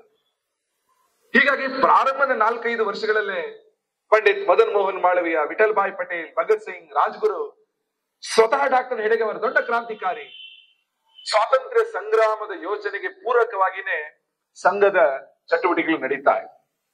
ಪ್ರಾರಂಭದ RSS ನ ಗಣವೇಶ, ಯೂನಿಫಾರ್ಮ್ ಗಳನ್ನ ನೋಡಿದ್ರೆ ಅದೊಂದು ಮಿಲಿಟರಿ ಸಿಸ್ಟಮ್ ಇರುವ ರೀತಿಯಲ್ಲಿ ಕಾಣಿಸ್ತಾ ಇದೆ. ಸಂಘದ ಮೊದಲ ಕಾರ್ಯಕರ್ತರ ಪ್ರಶಿಕ್ಷಣ ವರ್ಗ 1927ರಲ್ಲಿ ನಡೆಯಿತು. ಅದೇ ವರ್ಷ ಪಥಸಂಚಲನ, ರೂಟ್ ಮಾರ್ಚ್ ಕೂಡ ಒಂದು ಚಿಕ್ಕದಾಗಿ ನಡೀತು. ಇವತ್ತು ನೋಡುವ ರೀತಿಯಲ್ಲಿ ಇವತ್ತೆಲ್ಲ ಘೋಷ ಎಲ್ಲ ಇದೆ, ಆಗ ಇನ್ನೂ ಚಿಕ್ಕದಾಗಿತ್ತು. ಕೇವಲ 17 ಮಂದಿ ಭಾಗವಹಿಸಿದ್ರು, ಜಸ್ಟ್ 17. ಆದರೆ ಆ ಪ್ರಾರಂಭದ ದಿನಗಳಿಂದಲೂ ಕೂಡ ಒಂದು ವಿಶ್ವಾಸ ಆ ಕಾರ್ಯಕರ್ತರಿಗೆ ಬಂತು, ನಾವು ಈ ದೇಶದ ಸರ್ವಾಂಗೀಣ ಉನ್ನತಿಗೋಸ್ಕರ ಒಂದು ವಿಶಿಷ್ಟ ಮಾರ್ಗದಲ್ಲಿ ಹೋಗ್ತಾ ಇರ್ತಕ್ಕಂಥ ಕಾರ್ಯಕರ್ತರು. ಹಾಗಾಗಿ ಆ ಭಾವನೆಯಲ್ಲೇ ಕೆಲಸ ಮಾಡ್ತಾ ಹೋದ್ರು. ಅವರ ಜೊತೆಗಿದ್ದಂತ ಚಿಕ್ಕ ಪುಟ್ಟ ಹುಡುಗರು, ಮಕ್ಕಳು ನಂತರ ದೊಡ್ಡ ದೊಡ್ಡ ಸಾಮಾಜಿಕ ನೇತೃತ್ವವನ್ನು ವಹಿಸ್ತಾರೆ. RSS ಪ್ರಾರಂಭ ಆದ 1925ರಲ್ಲಿ ಆದ್ರೂ ಕೂಡ RSS ನ ಶಾಖೆ, ನಿತ್ಯ ಶಾಖೆ, ಅದು ಪ್ರಾರಂಭ ಆದದ್ದು 1926 ಮೇ 28ನೇ ದಿನಾಂಕ. ಅವತ್ತು ಸಂಘದ ಶಾಖೆಯಲ್ಲಿ ಪುಟ್ಟ ಪುಟ್ಟ ಪುಟ್ಟ ಮಕ್ಕಳು, 6 ವರ್ಷ 5 ವರ್ಷ ಆತರ ಮಕ್ಕಳು, ಕೆಲವರು ಸ್ವಲ್ಪ ದೊಡ್ಡ ಮಕ್ಕಳು. ಅದ್ರಲ್ಲಿ ಇಬ್ಬರು ಅಣ್ಣ ತಮ್ಮಂದಿದ್ರು, ಬಾಳಾ ಸಾಹೇಬ್ ದೇವರಸ್, ಅವರ ಪೂರ್ತಿ ಹೆಸರು ಮಧುಕರ ದತ್ತಾತ್ರೇಯ ದೇವರಸ್, ಮತ್ತು ಅವರ ತಮ್ಮ ಬಾವೂರಾವ್ ದೇವರಸ್. ಸ್ವಾತಂತ್ರ್ಯ ಸಂಗ್ರಾಮದ ಆ ಸಂದರ್ಭದಲ್ಲಿ ಡಾಕ್ಟರ್ ಅವರ ಮಾತುಗಳು, ಭಾರತದ ಸರ್ವಾಂಗೀಣ ಉನ್ನತಿ, ಇದನ್ನೆಲ್ಲ ಕೇಳಿ ಆ ಮಕ್ಕಳು ಬೆಳೆಯುತ್ತಾ ಇಡೀ ಜೀವನವನ್ನ ಸಂಘಕ್ಕೋಸ್ಕರ ಕೊಡ್ಲಿಕ್ಕೆ ಅವರು ಯೋಚನೆ ಮಾಡಿ, ಸಂಘಕ್ಕೋಸ್ಕರ ಕೊಟ್ಟರು ಕೂಡ. 8 ವಯಸ್ಸಿದ್ದ ಮಕ್ಕಳು 8 ವರ್ಷ ಸೇರಿದಾಗ ಮುಖದಲ್ಲಿ ಮೀಸೆ ಬಂತು, ಯೌವನ ಬಂತು. ಮುಂದೆ ಏನು ಕೆಲಸ ಮಾಡ್ಬೇಕಂದ್ರೆ ಒಬ್ಬೊಬ್ಬರನ್ನು ಒಂದೊಂದು ಕಡೆ ಕಳಿಸಿದ್ರು. 30ರ ಆ ದಶಕದಲ್ಲಿ ಬಾವೂರಾವ್ ದೇವರಸ್ ಉತ್ತರ ಪ್ರದೇಶಕ್ಕೆ ಹೋದರು.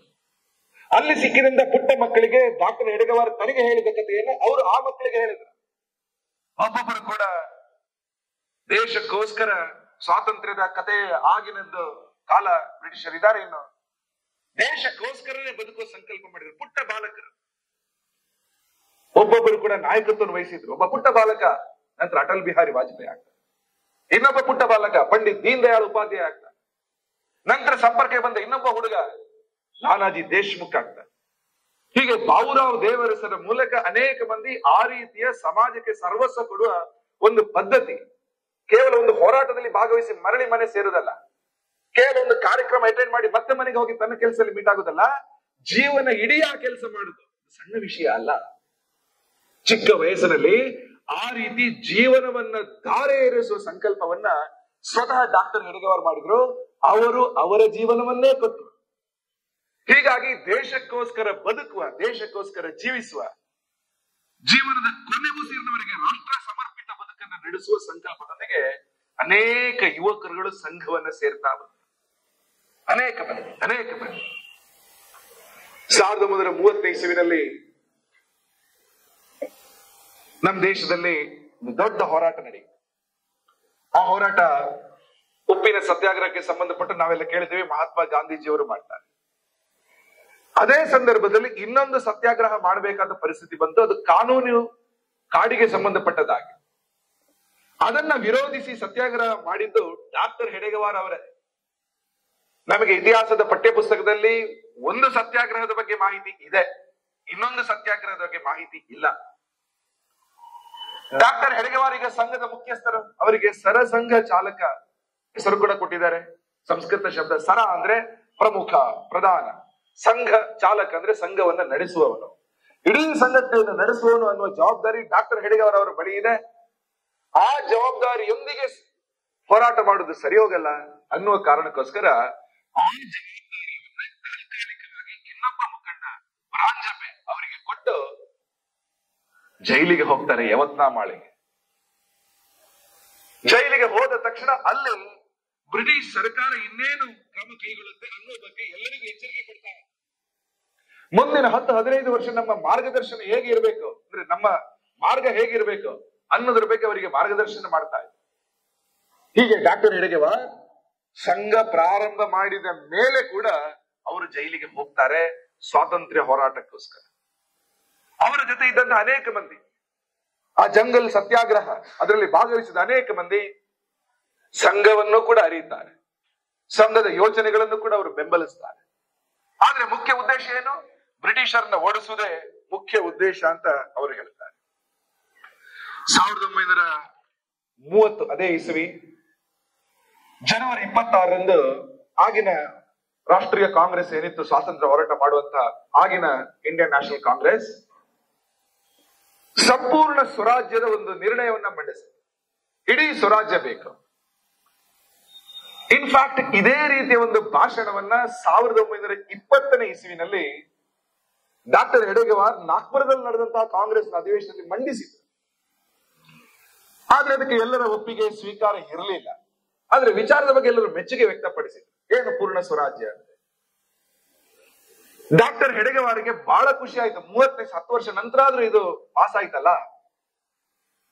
ಡಾಕ್ಟರ್ ಹೆಡಗೇವಾರ್ ಅವತ್ತೇ ಅದೇ ದಿನ ಶಾಖೆಗಳಲ್ಲಿ ಒಂದು ದೊಡ್ಡ ನಿರ್ಣಯವನ್ನ ಸ್ವಾಗತ ಮಾಡೋದನ್ನ ತಗೊಳ್ತಾರೆ. ಅವರು ಹೇಳ್ತಾರೆ, ಎಲ್ಲ ಶಾಖೆಗಳಿಗೆ ಸೂಚನಾ ಪತ್ರ ಕೊಟ್ಟು ಸ್ವಾತಂತ್ರ್ಯದ ಕಲ್ಪನೆ ಮತ್ತು ಅವಶ್ಯಕತೆ ಇದರ ಬಗ್ಗೆ ಸಂಜೆ 6 ಗಂಟೆಗೆ ಒಂದು ಬೌದ್ಧಿಕ್, ಅವಾಗ ಅದನ್ನ ರಾಜಕೀಯ ವರ್ಗ ಅಂತ ಕರೀತಾರೆ, ಈಗ ನಾವು ಬೌದ್ಧಿಕ್ ವರ್ಗ ಅಂತ ಕರಿತೀವಿ, ಹಿಂದಿನ ಶಬ್ದಗಳು ಬೇರೆ ಇತ್ತು. ಆ ರೀತಿಯ ಒಂದು ಭಾಷಣವನ್ನ ಏರ್ಪಡಿಸ್ತಾರೆ.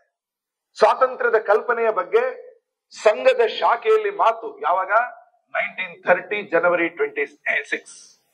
ನಂತರ ಮುಂದಿನ ವರ್ಷ 50ನೇ ಇಸವಿಯಲ್ಲಿ ಭಾರತ ಪೂರ್ಣ ಸ್ವರಾಜ್ಯದ ಘೋಷಣೆಯನ್ನ ಸಾಕ್ಷೀಕರಿಸಿದಾಗ, ಗಣತಂತ್ರದ ದಿನ ಜನವರಿ 26 ಬಂದಾಗ ಅದೇ ಡೇಟ್ ಅನ್ನು ಅವರು ಸಿಲೆಕ್ಟ್ ಅಂದ್ರೆ ಭಾರತದ ನೇತೃತ್ವ ವಹಿಸಿದ ಅದೇ ಡೇಟ್ ಅನ್ನು ಸಿಲೆಕ್ಟ್ ಮಾಡ್ತಾರೆ. ಯಾಕೆಂದ್ರೆ ಪೂರ್ಣ ಸ್ವರಾಜ್ಯವನ್ನು 30ನೇ ಇಸವಿಯಲ್ಲಿ ನಾವು ತಗೊಂಡಿದ್ವಿ. ಹೀಗಾಗಿ ಸ್ವರಾಜ್ಯದ ಪರಿಕಲ್ಪನೆಯನ್ನ, ಗಣರಾಜ್ಯ ಅಂತ ಇವತ್ತೇನು ನಾವು ಕರಿತೀವಿ, ಅವತ್ತಿನ ಮಟ್ಟಿಗೆ ಪೂರ್ಣ ಸ್ವರಾಜ್ಯದ ಪರಿಕಲ್ಪನೆಯನ್ನ ಶಾಖೆಗಳಲ್ಲಿ ಆಚರಿಸಿದ, ಸಾಮಾನ್ಯ ಮಕ್ಕಳು ಆಚರಿಸಿದ ಸಂಘಟನೆ ಯಾವ್ದಾದ್ರಿದ್ರೆ ಅದು ರಾಷ್ಟ್ರೀಯ ಸ್ವಯಂ ಸೇವಕ ಸಂಘ 1930. ಈಗಲೂ ಕೂಡ ನಾಗ್ಪುರದ ಕಚೇರಿಯಲ್ಲಿ ಅದಕ್ಕೆ ಸಂಬಂಧಪಟ್ಟ ಅನೇಕ ಅಂಶಗಳು, ದಾಖಲೆಗಳು ಕೂಡ ಈಗ ಅಲ್ಲಿ ನಾವು ಕಾಣ್ತಾ ಹೋಗ್ತೇವೆ. ಹಾಗೇನೆ 1930 ಇಸವಿಯಲ್ಲಿ ಜಂಗಲ್ ಸತ್ಯಾಗ್ರಹ ಇನ್ನೇನು ಜೈಲಿಗೆ ಹೋಗುವ ಮುಂಚೆ ಡಾಕ್ಟರ್ ಹೆಡಗೇವಾರ್ ಅವರೊಂದು ಭಾಷಣ ಮಾಡ್ತಾರೆ. ಆ ಭಾಷಣದ ಸಾರಾಂಶ, ಸ್ವಾತಂತ್ರ್ಯಕ್ಕಾಗಿ ನಾವು ಬ್ರಿಟಿಷರ ಬೂಟುಗಳನ್ನ ಕಾಲಿನಿಂದ ಕಳಚಿ ಅವುಗಳಿಂದಲೇ ಅವರ ಶಿರವನ್ನ ರಕ್ತಮಯಗೊಳಿಸುವವರೆಗೆ ಆ ರೀತಿಯ ಎಲ್ಲ ಮಾರ್ಗಗಳು ಸ್ವಾತಂತ್ರ್ಯ ಪ್ರಾಪ್ತಿಗಾಗಿ ನನ್ನ ಸಾಧನಗಳಾಗಬಹುದು. ಇದು ಸ್ವಾತಂತ್ರ್ಯ ಸಂದರ್ಭದಲ್ಲಿ ಅಂದ್ರೆ 30ನೇ ಇಸವಿಯಲ್ಲಿ ಸಂಘ ಪ್ರಾರಂಭ ಆಗಿ 5 ವರ್ಷ ಆಗಿದೆ. ಆಗ ಬ್ರಿಟಿಷರನ್ನು ಓಡಿಸುವ ಮಾತನ್ನ ಹೇಳ್ತಾ ಇದ್ದಾರೆ. ದೇಶವನ್ನು ಸ್ವತಂತ್ರಗೊಳಿಸಬೇಕಿದೆ ಎಂಬುದಷ್ಟೇ ನನಗೆ ಗೊತ್ತು ಅನ್ನುವಂಥದ್ದು ಅವರ ಭಾಷಣದ ಕನ್ಕ್ಲೂಷನ್. ಹೀಗಾಗಿ 1930ನೇ ಇಸವಿಯ ಆ ಸಂದರ್ಭದಲ್ಲಿ ಅತ್ಯಂತ ಹೆಚ್ಚು ಸ್ವಾತಂತ್ರ್ಯ ಸಂಗ್ರಾಮದ ಬಗ್ಗೆ ನಾಗ್ಪುರದಲ್ಲಿ ಮಾತಾಡ್ತಾ ಇದ್ದವರು ಯಾರು ಅಂತ ಈಗಲೂ ನೀವು ನಾಗ್ಪುರದ ಯಾವ್ದಾದ್ರು ಗೆಜೆಟಿಯರ್ ಅಂತ ನೋಡಿದ್ರೆ ಉತ್ತರ ಡಾಕ್ಟರ್ ಕೇಶವ್ ಬಲಿರಾಮ್ ಹೆಡ್ಗೇವಾರ್. ಅವ್ರು ಯಾರು? ಸಂಘದ ಸಂಸ್ಥಾಪಕರೇ. ಆ ನಂತರ ಅನೇಕ ಕಡೆಗಳಲ್ಲಿ ಈ ಜಂಗಲ್ ಸತ್ಯಾಗ್ರಹಕ್ಕೆ ಬೆಂಬಲ ಬರುತ್ತೆ.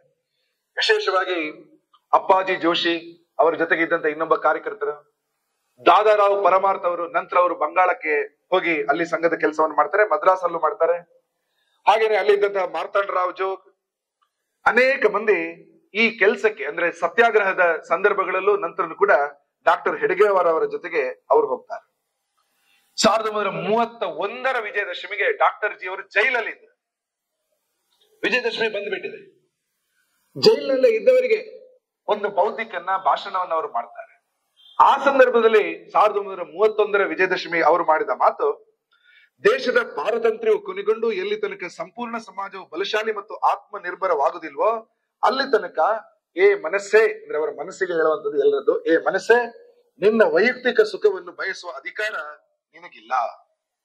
ಹೀಗೆ ಅನೇಕ ಮಂದಿ ಸ್ವಾತಂತ್ರ್ಯದ ಬಗ್ಗೆ ಸಂಘದ ಸರಸಂಘ ಚಾಲಕರಾಗಿದ್ದ ಡಾಕ್ಟರ್ ಹೆಡ್ಗೇವಾರ್ ಸೇರ್ಕೊಂಡ ಹಾಗೆ ಅನೇಕ ಸ್ವಯಂ ಸೇವಕರು ಎಲ್ಲೆಲ್ಲ ಇದ್ರು ಅವರೆಲ್ಲ ಅದೇ ರೀತಿ ಮಾತಾಡ್ತಾ ಇದ್ರು. ಅದಾದ ನಂತರ ಅವರ ಬಿಡುಗಡೆ ಆಗುತ್ತೆ. ಜೈಲಿಗೆ ಹೋಗಿ ಬಂದ್ಮೇಲೆ ಇವರು ಇನ್ನೇನು ಮಾಡ್ತಾರೆ ಅಂತ ಅವರ ಮೇಲೆ ಬ್ರಿಟಿಷ್ ಸರ್ಕಾರ ನಿರೀಕ್ಷಣೆ ಮಾಡ್ತಾ ಇತ್ತು. 1932ನೇ ಇಸವಿಯಲ್ಲಿ ಡಿಸೆಂಬರ್ 15ನೇ ತಾರೀಕು, ಆಗ ಮಧ್ಯ ಭಾರತ, ಈಗಿನ ಮಧ್ಯಪ್ರದೇಶ ಅಂತ ಕರಿಬಹುದು, ಮಧ್ಯ ಭಾರತ ಪ್ರಾಂತ ಸಂಘದಲ್ಲಿ ಯಾರು ಕೆಲಸ ನಿರ್ವಹಿಸ್ತಾರೆ ಅವರ ಮೇಲೆ ಸ್ವಲ್ಪ ಕಣ್ಣಿಟ್ಕೊಂಡು ಸರ್ಕಾರಿ ಕೆಲಸದಲ್ಲಿ ಇರುವವರು ಅಲ್ಲಿಗೆ ಹೋಗಬಾರದು ಅಂತ, ಈಗ ಅದನ್ನ ತೆಗೆದುಹಾಕಿದೆ ಸರ್ಕಾರ. ಸರ್ಕಾರಿ ಕೆಲಸದಲ್ಲಿ ಇರುವವರು ಅಲ್ಲಿಗೆ ಹೋಗಬಾರದು ಅನ್ನೋ ರೀತಿಯಲ್ಲಿ ಒಂದು ಅರ್ಥದ ನಿಷೇಧವನ್ನು ಹೋಗ್ತಾರೆ. ಸಂಘ ಪ್ರಾರಂಭವಾಗಿ 7 ವರ್ಷ ಆಗಿದೆ ಅಷ್ಟೇ, ಜಸ್ಟ್ 7 years. ಬ್ರಿಟಿಷರ ಒಂದು ಕಣ್ಗಾವಲು, ಸಂಘದ ಚಲನ ಬಲಗಳನ್ನು ಅವರು ನೋಡ್ತಾ ಇದ್ರು. ಹೀಗಾಗಿ ಸಂಘದ ಅನೇಕ ಕಾರ್ಯಕರ್ತರು ಯಾರಾಗ ಸರ್ಕಾರದಲ್ಲಿ ಇದ್ರೋ ಅವರು ಸಂಘದ ನೇರ ಕೆಲಸ ಮಾಡ್ಲಿಕ್ಕೆ ಸ್ವಲ್ಪ ಹಿಂಜರಿದ್ರು. ಅದೇ ಮಾನಸಿಕತೆಯಿಂದ ಇತ್ತೀಚಿನವರೆಗೂ ಕೆಲವರು ಮನಸ್ಸಲ್ಲಿತ್ತು. ಬೇಡ, ಆದ್ರೆ ಕಳೆದ ವರ್ಷ ನಿಮಗೆಲ್ಲ ಗೊತ್ತೇ ಇದೆ, ಕೇಂದ್ರ ಸರ್ಕಾರ ಆ ಎಲ್ಲ ರೀತಿಯ ನಿರ್ಬಂಧಗಳನ್ನ ತೆರವು ಮಾಡಿದೆ. ಸಂಘದ ಕೆಲಸ ಏನು? ಇಟ್ಸ್ ಸೋಶಿಯೋ ಕಲ್ಚರಲ್ ವರ್ಕ್, ಸಾಮಾಜಿಕ ಸಾಂಸ್ಕೃತಿಕ ಕೆಲಸ, ಇದು ಯಾವುದೇ ಬೇರೆ ರೀತಿಯ ಕೆಲಸ ಅಲ್ಲ. ಹಾಗಾಗಿ ಬ್ರಿಟಿಷ್ ಸರ್ಕಾರ ಆ ರೀತಿಯ ಒಂದು ನಿಷೇಧವನ್ನ ಅವರು ಹೊಮ್ಮಿಸಿದ್ರು. 1937ನೇ ಇಸ್ವಿಯಲ್ಲಿ ಒಂದು ಸಣ್ಣ ಘಟನೆ ತೇಜ್ಪುರ್ ಅಂತಕ್ಕಂಥ ಒಂದು ಜಾಗದಲ್ಲಿ ನಡೆಯಿತು. ಅಲ್ಲಿ ಪಂಡಿತ್ ನೆಹರು ಅವರು ಧ್ವಜವನ್ನ ಅರಳಿಸಬೇಕಿತ್ತು. ಭಾರತದ ಸ್ವಾತಂತ್ರ್ಯಕ್ಕೋಸ್ಕರ ಭಾಷಣ ಮಾಡ್ಬೇಕಿತ್ತು. ಆ ಧ್ವಜ ಒಂದೇ ನಮ್ಗೆ ಗೊತ್ತೇ ಇದೆ, ಬಹಳ ಶ್ರದ್ಧೆಯಿಂದ ಎಲ್ಲರೂ ನಿಂತಿದ್ದಾರೆ, ಧ್ವಜವನ್ನು ಅರಳಿಸ್ಬೇಕು. ಧ್ವಜ ಮಧ್ಯಕ್ಕೆ ಹೋಗಿ ಸಿಕ್ಕಾಕೊಳ್ಳುತ್ತೆ. ಧ್ವಜದ ಕಂಬ ಇದೆ, ಮಧ್ಯದಲ್ಲಿ ಇದೆ. ಆಗ ಒಬ್ಬ ಯುವಕ ಓಡ್ಕೊಂಡು ಬಂದು ಮಧ್ಯಭಾಗಕ್ಕೆ ಆ ಕಂಬವನ್ನ ಹತ್ತಿ ಧ್ವಜವನ್ನ ಸಿಕ್ಕನ್ನ ಬಿಡಿಸಿ ಮೇಲೆಗೆ ಅವನೇ ಆರೋಹಣ ಮಾಡ್ತಾನೆ, ನಂತರ ಕೆಳಗೆ ಇಳಿತಾನೆ. ಅವರ ಹೆಸರು ಕಿಶನ್ ಸಿಂಗ್ ಪರದೇಸಿ. ಯಾರು ಈ ಕಿಶನ್ ಸಿಂಗ್ ಅಂದ್ರೆ? ಅವರೊಬ್ಬರು ಸಂಘದ ಸ್ವಯಂ ಸೇವಕ. ರಾಷ್ಟ್ರಧ್ವಜ ಆನಂತರ ಬಂತು ನಮ್ಮ ದೇಶಕ್ಕೆ. ಆದ್ರೆ ನಮ್ಮ ದೇಶ ಹೆಮ್ಮೆಯ ಧ್ವಜ ಅದು ಎತ್ತರದಲ್ಲಿ ಇದ್ದಾಗ, ಸಂಕಷ್ಟಕ್ಕೆ ಒಳಗಾದಾಗ ಅದನ್ನು ಹಾರಿಸುವುದು ನನ್ನ ಕೆಲಸ. ಇದರ ಬಗ್ಗೆ ಸರಸಂಘ ಚಾಲಕರು ಮೋಹನ್ ಭಾಗವತರು ಅನೇಕ ಕಡೆಗಳಲ್ಲಿ ಈ ಘಟನೆಯನ್ನು ಅವರು ಉಲ್ಲೇಖ ಮಾಡ್ತಾನೆ ಇರ್ತಾರೆ. ಹಾಗಾಗಿ ಆ ಕಿಶನ್ ಸಿಂಗ್ ಸೇರ್ಕೊಂಡಾಗೆ ಅನೇಕ ಮಂದಿ ಆ ರೀತಿಯ ಸ್ವಯಂ ಸೇವಕರು ಕೆಲಸ ಮಾಡಿದ್ದ ಸ್ವಾತಂತ್ರ್ಯ ಸಂಗ್ರಾಮದ ಸಂದರ್ಭದಲ್ಲಿ ದೇಶಕ್ಕೋಸ್ಕರ ಸ್ವಾತಂತ್ರ್ಯದ ಐಕಾನ್ಗಳು, ಧ್ವಜ, ಇದರ ಸಂರಕ್ಷಣೆ. 1942ನೇ ಇಸ್ವಿಯಲ್ಲಿ ಕ್ವಿಟ್ ಇಂಡಿಯಾ ಮೂವ್ಮೆಂಟ್ ಗೆ ಕರೆ ಕೊಡ್ತು. ಆ ಸಂದರ್ಭದಲ್ಲಿ ಅತ್ಯಂತ ಪ್ರಮುಖ ಹೋರಾಟಗಾರರಿಗೆ ಸಂಘದ ಸ್ವಯಂ ಸೇವಕರು ಬೆಂಬಲ ಕೊಟ್ಟರು. ಅನೇಕ ಪಟ್ಟಣಗಳಲ್ಲಿ ಸಂಘದ ಸ್ವಯಂ ಸೇವಕರು ಆ ಹೋರಾಟದ ಜೊತೆಗೂಡಿದ್ರು. ಅನೇಕ ಕಡೆಗಳಲ್ಲಿ ಅರುಣಾ ಅಸಫ್ ಅಲಿ ನಾವು ಕೇಳ್ತೀವಿ, ಬಹಳ ದೊಡ್ಡ ಹೆಸರು ಸ್ವಾತಂತ್ರ್ಯೋತ್ಸವದ ಸಂದರ್ಭದಲ್ಲಿ. ಆ ಸಂದರ್ಭದಲ್ಲಿ ಅವರು ದಿಲ್ಲಿಯ ಸಂಘ ಚಾಲಕ ಇದ್ದ ಲಾಲಾ ಹಂಸರಾಜ್ ಅವರ ಮನೆಯಲ್ಲಿ ಉಳ್ಕೊಂಡಿದ್ರು. ಅರುಣಾ ಅಸಫ್ ಅಲಿ ಅವರು ಸ್ವಾತಂತ್ರ್ಯ ಹೋರಾಟದ ಮುಂಚೂಣಿಯಲ್ಲಿದ್ದವರು, ಕಾಂಗ್ರೆಸ್ನ ಬಹಳ ದೊಡ್ಡ ಲೀಡರ್ಗಳು. ಆದ್ರೆ ಅವರು ಉಳ್ಕೊಂಡದ್ದು ಸಂಘದ ದೆಹಲಿಯ ಸಂಘ ಚಾಲಕ ಲಾಲಾ ಹಂಸರಾಜ್ ಗುಪ್ತಾ ಅವರ ಮನೆಯಲ್ಲಿ ಅವರು ಉಳ್ಕೊಂಡಿದ್ರು.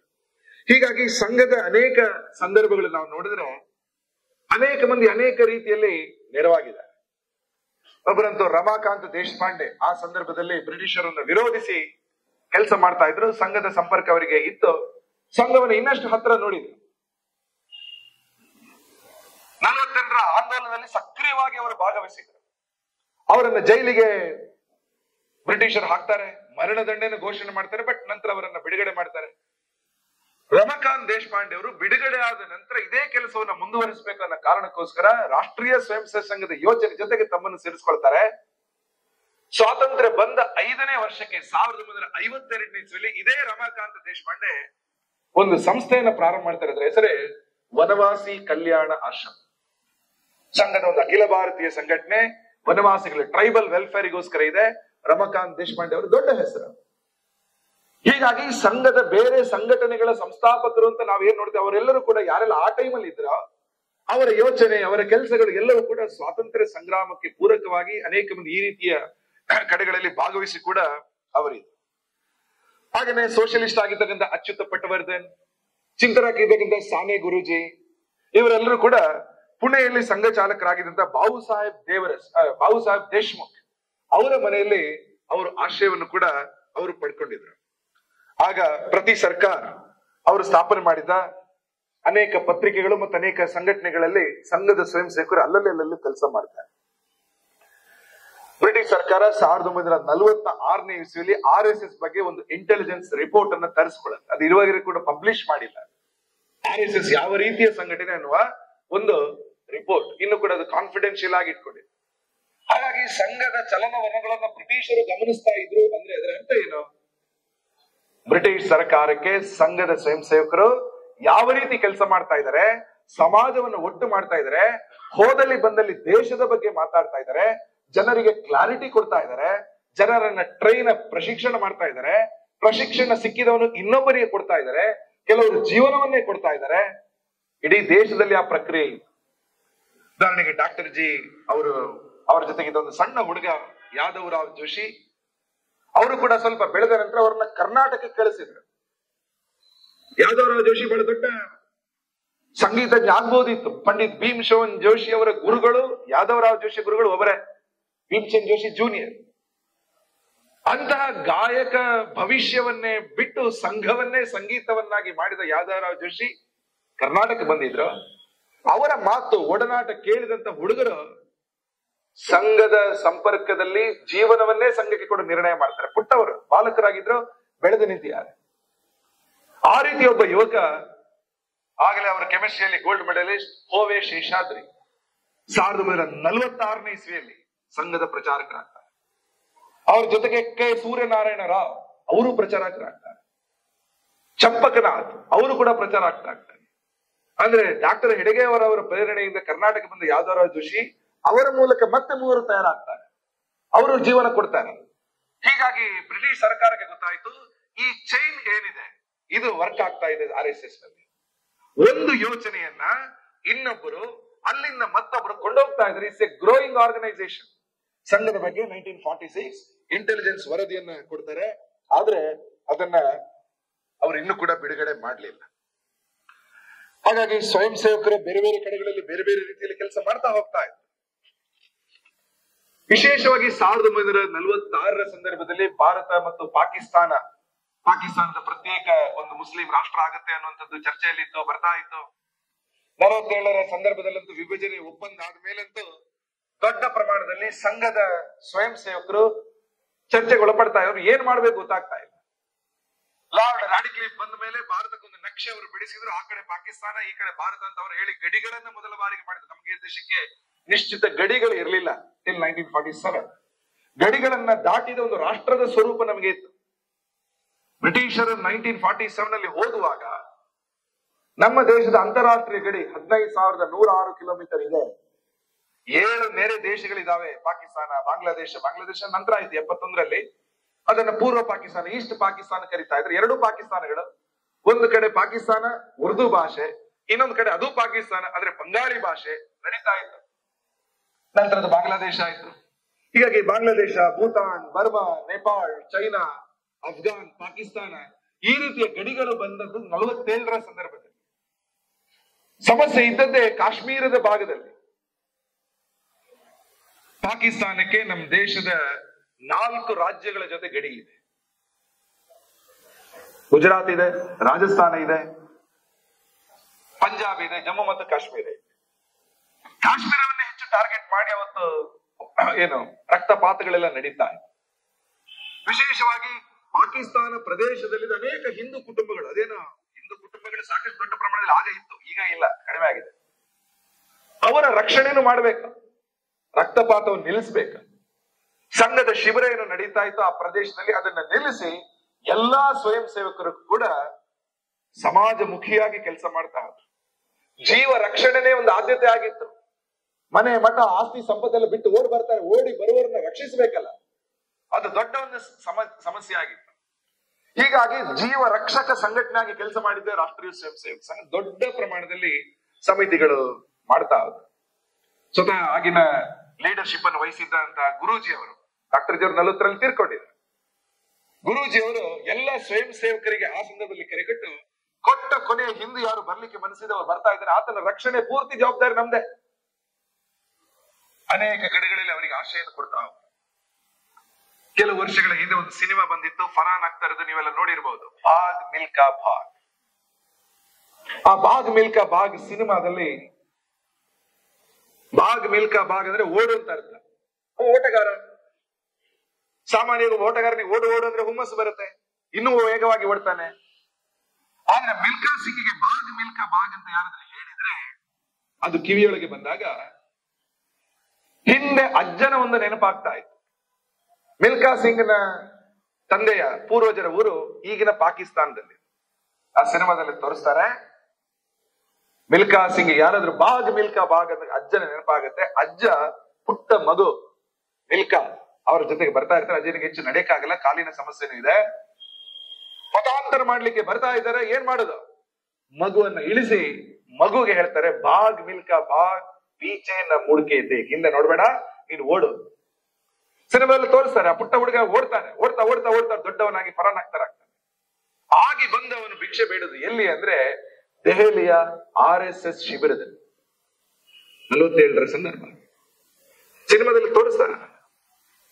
RSS ನ ನಿರಾಶ್ರಿತರ ಶಿಬಿರಗಳಿತ್ತು, ವಾಸ್ತುಹಾರ ಸಹಾಯಕ ಸಮಿತಿ ಇತ್ತು. ಅಲ್ಲಿಂದ ಓಡ್ಕೊಂಡು ಬಂದ ಪ್ರತಿಯೊಬ್ಬರಿಗೂ ಕೂಡ ಅನ್ನ ಆಸರೆಗಳನ್ನು ಕೊಡಬೇಕು. ಅದನ್ನ ಕೊಟ್ಟರು.